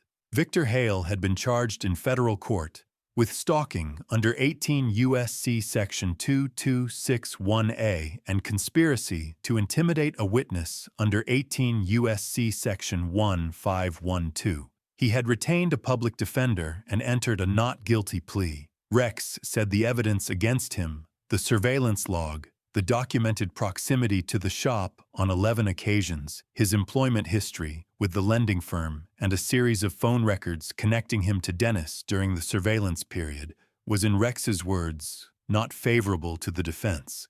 Through all of this, Nora went back to school. She had missed the last 2 weeks of the fall semester due to what we told the school was a family health matter, which was accurate in the ways that mattered.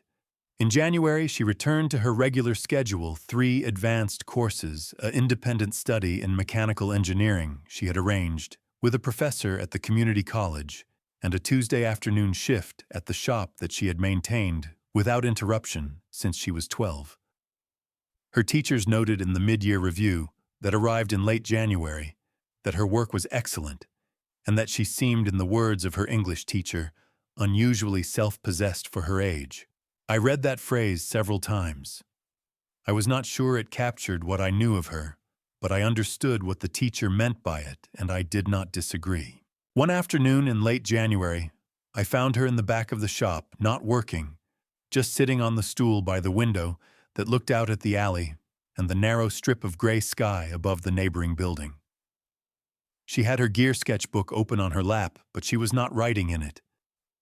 She was watching a bird, a small brown sparrow that had landed on the window ledge and was sitting there with the dense, compact stillness of small birds in cold weather. I asked if she was all right. She watched the sparrow for another moment before answering. "I've been thinking about Mom," she said. "Not about what happened. Just about her." The way she laughed at things she found funny before anyone else in the room realized they were funny. She paused.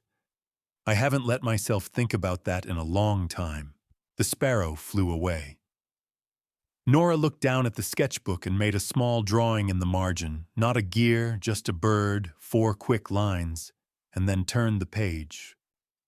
"I think I'm going to be all right," she said. It came out as an observation rather than a reassurance, the way she stated things she had verified and found to be true. "I know you are," I said. She looked up at me with the expression she wore when she was checking a measurement for the second time, not because she doubted the first result, but because precision was a habit she had decided was worth keeping.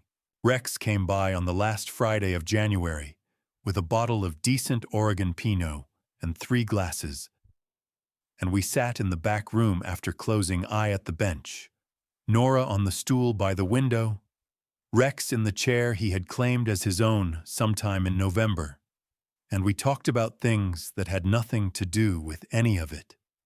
Rex told a story about a case he had worked in 1987 involving a stolen horse and a misidentified set of tire tracks that had somehow resulted in the arrest of the wrong man and the accidental recovery of a separate crime. Nora laughed at the right moments and asked follow-up questions and drank half a glass of cider I had found in the back of the refrigerator, and I sat at the bench and listened and thought about the word ordinary and how it was when you had been without it for a while. One of the finest words in the language. In early February, Thomas called again. The civil asset liquidation had begun. Dennis's 2 bank accounts had been assessed. Combined, they held enough to cover approximately 40% of the judgment. The leased vehicle would be returned to the lessor. The partial interest in the Portland commercial property was being appraised. Thomas estimated the full recovery would take 4 to 6 months, with some portion of the judgment likely remaining unsatisfied, given the gap between Dennis's available assets and the $2.3 million claim. He said Nora should not expect full recovery, but that the legal priority structure of the trust meant the patent proceeds themselves were entirely protected regardless of the civil outcome. Nora, when I told her, said that she had not expected full recovery. She said she had bought the debt at 60 cents on the dollar because she wanted the legal mechanism, not the money. Thomas, when I relayed this to him, was quiet for a moment. Then he said, "Tell her she should consider law school," I told her. She considered it for approximately 2 seconds and said she was going to be a mechanical engineer, but that she appreciated the thought. The homicide indictment came on the 24th of February. Thomas called at noon. The Oregon State Prosecutor's Office, working in coordination with the FBI, had filed a formal indictment against Dennis Greer on 1 count of murder in the 2nd degree under ORS 163.115, charging that he had administered a controlled CNS depressant to Claire Greer in the 36 to 48 hours preceding her fatal accident in December of 2023, with the intent to cause serious physical injury or death. The forensic evidence, the certified toxicology analysis, the second blood work panel obtained under federal warrant, the timeline reconstructed from Claire's phone records, and Dennis's movements had been sufficient to bring the charge. A second count of conspiracy to commit murder was filed jointly against Dennis and Victor Hale. The charge on the arrest warrant back in December had listed homicide by abuse, a preliminary classification used when the full forensic picture had not yet been certified. The grand jury, working from the completed toxicology record and the reconstructed timeline, returned the more specific charge of murder in the second degree, based on the phone records connecting them during the period of the poisoning. I was standing at the workbench when Thomas told me this. I had a movement in my hands, a simple time-only pocket watch, nothing complicated, and I set it down carefully on the cloth before I said anything. I asked Thomas what happened next. He said the criminal trial would be scheduled for later in the year, likely autumn, given the complexity of the evidence and the coordination between state and federal jurisdictions. He said the civil proceedings were continuing on their separate track. He said that whatever happened at trial, the indictment itself was now part of the public record, and that Claire Greer's name was in that record not as a footnote, but as the reason the case existed at all. I thanked him. I hung up. I stood at the bench for a long time. Nora was at school. I knew her schedule well enough to know she was in her independent mechanical engineering study, at that hour sitting across from a community college professor twice her age, discussing something precise and solvable. I decided not to call her. Some news is better delivered in person at a kitchen table with enough time afterward to sit with it properly. She came home at 3:30.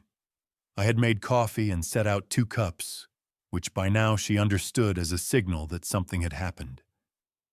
She sat down across from me and I told her about the indictment, the charge, the second count against Victor Hale, the trial timeline, what Thomas had said about Claire's name being in the public record. She listened without moving. When I finished, she looked at her coffee cup for a moment, then looked up. "Second degree," she said. "Yes." She nodded slowly, the way she nodded when she was accepting a measurement she had not quite expected. "That means they believe it was intentional, but may not have sufficient evidence to prove premeditation beyond a reasonable doubt," she said. "First degree would require proving he planned it in advance."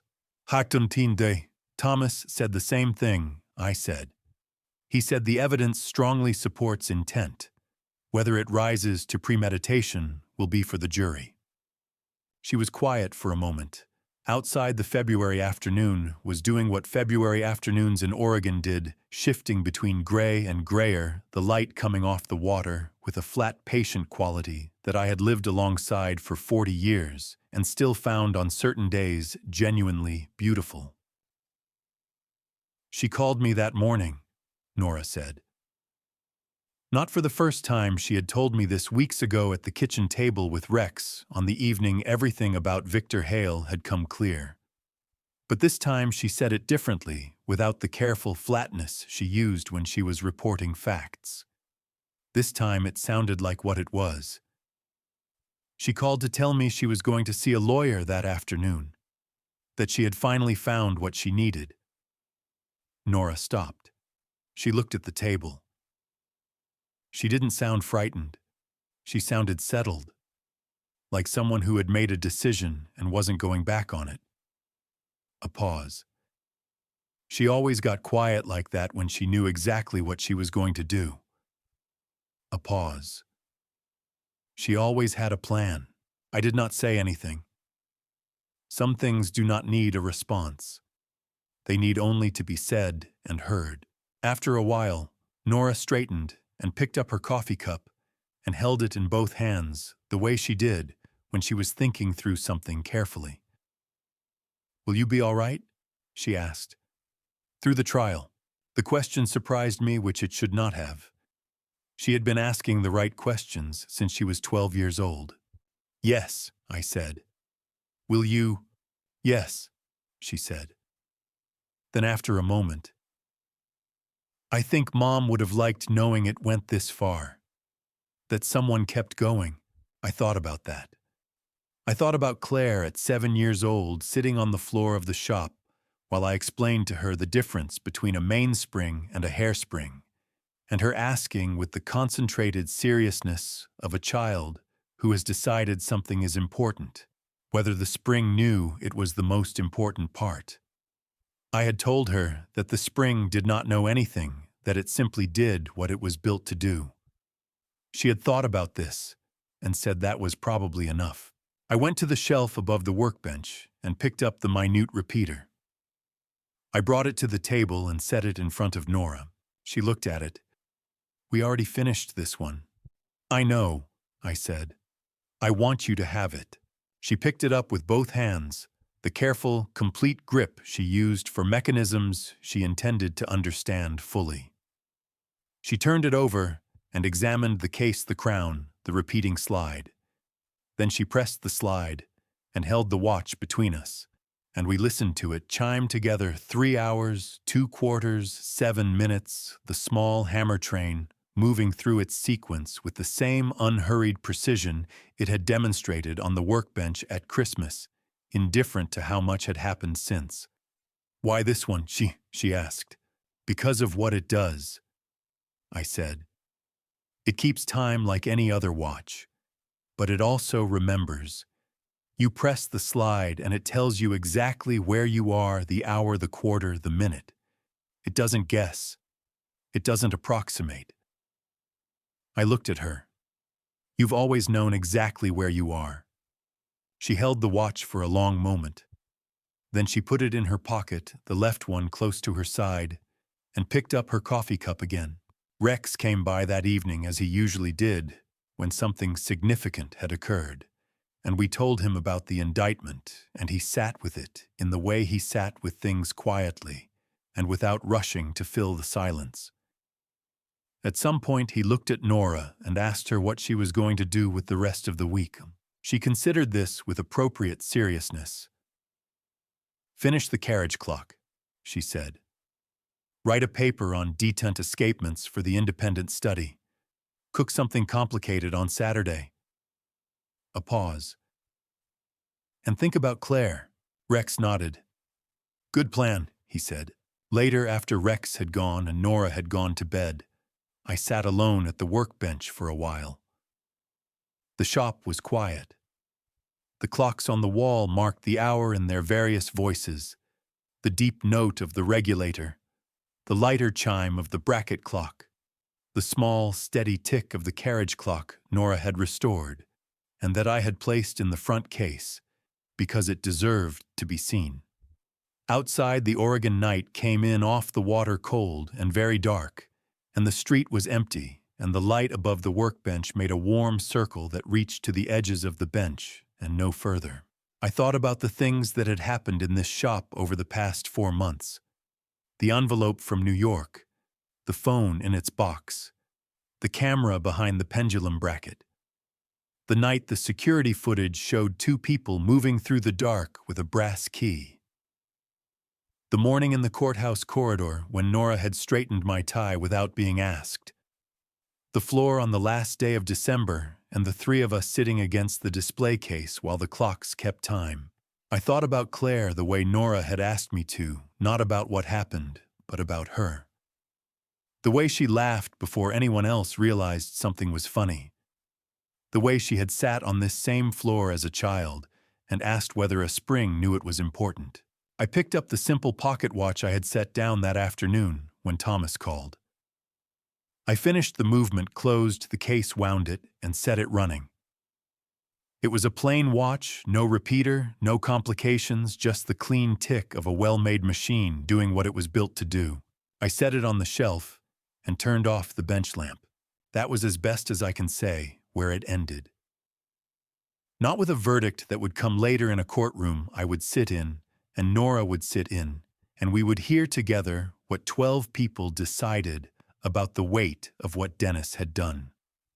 Not with a resolution that tied everything neatly closed, but with a watch running on a shelf in a quiet shop, and a 15-year-old girl asleep upstairs, with a minute repeater in the pocket of her coat, and the particular stillness of a night in which the dangerous thing was over, and the rest of it, the long, ordinary, unscheduled rest of it, was still waiting to be lived.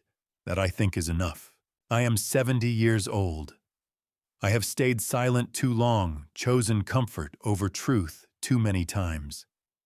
If these grandpa stories teach anything, do not wait the way I waited. Do not let silence become a decision you never meant to make. I believe God places certain people in our lives not to protect us from pain, but to show us what courage actually looks like up close. Nora showed me that. Claire deserved better from me, and I carry that.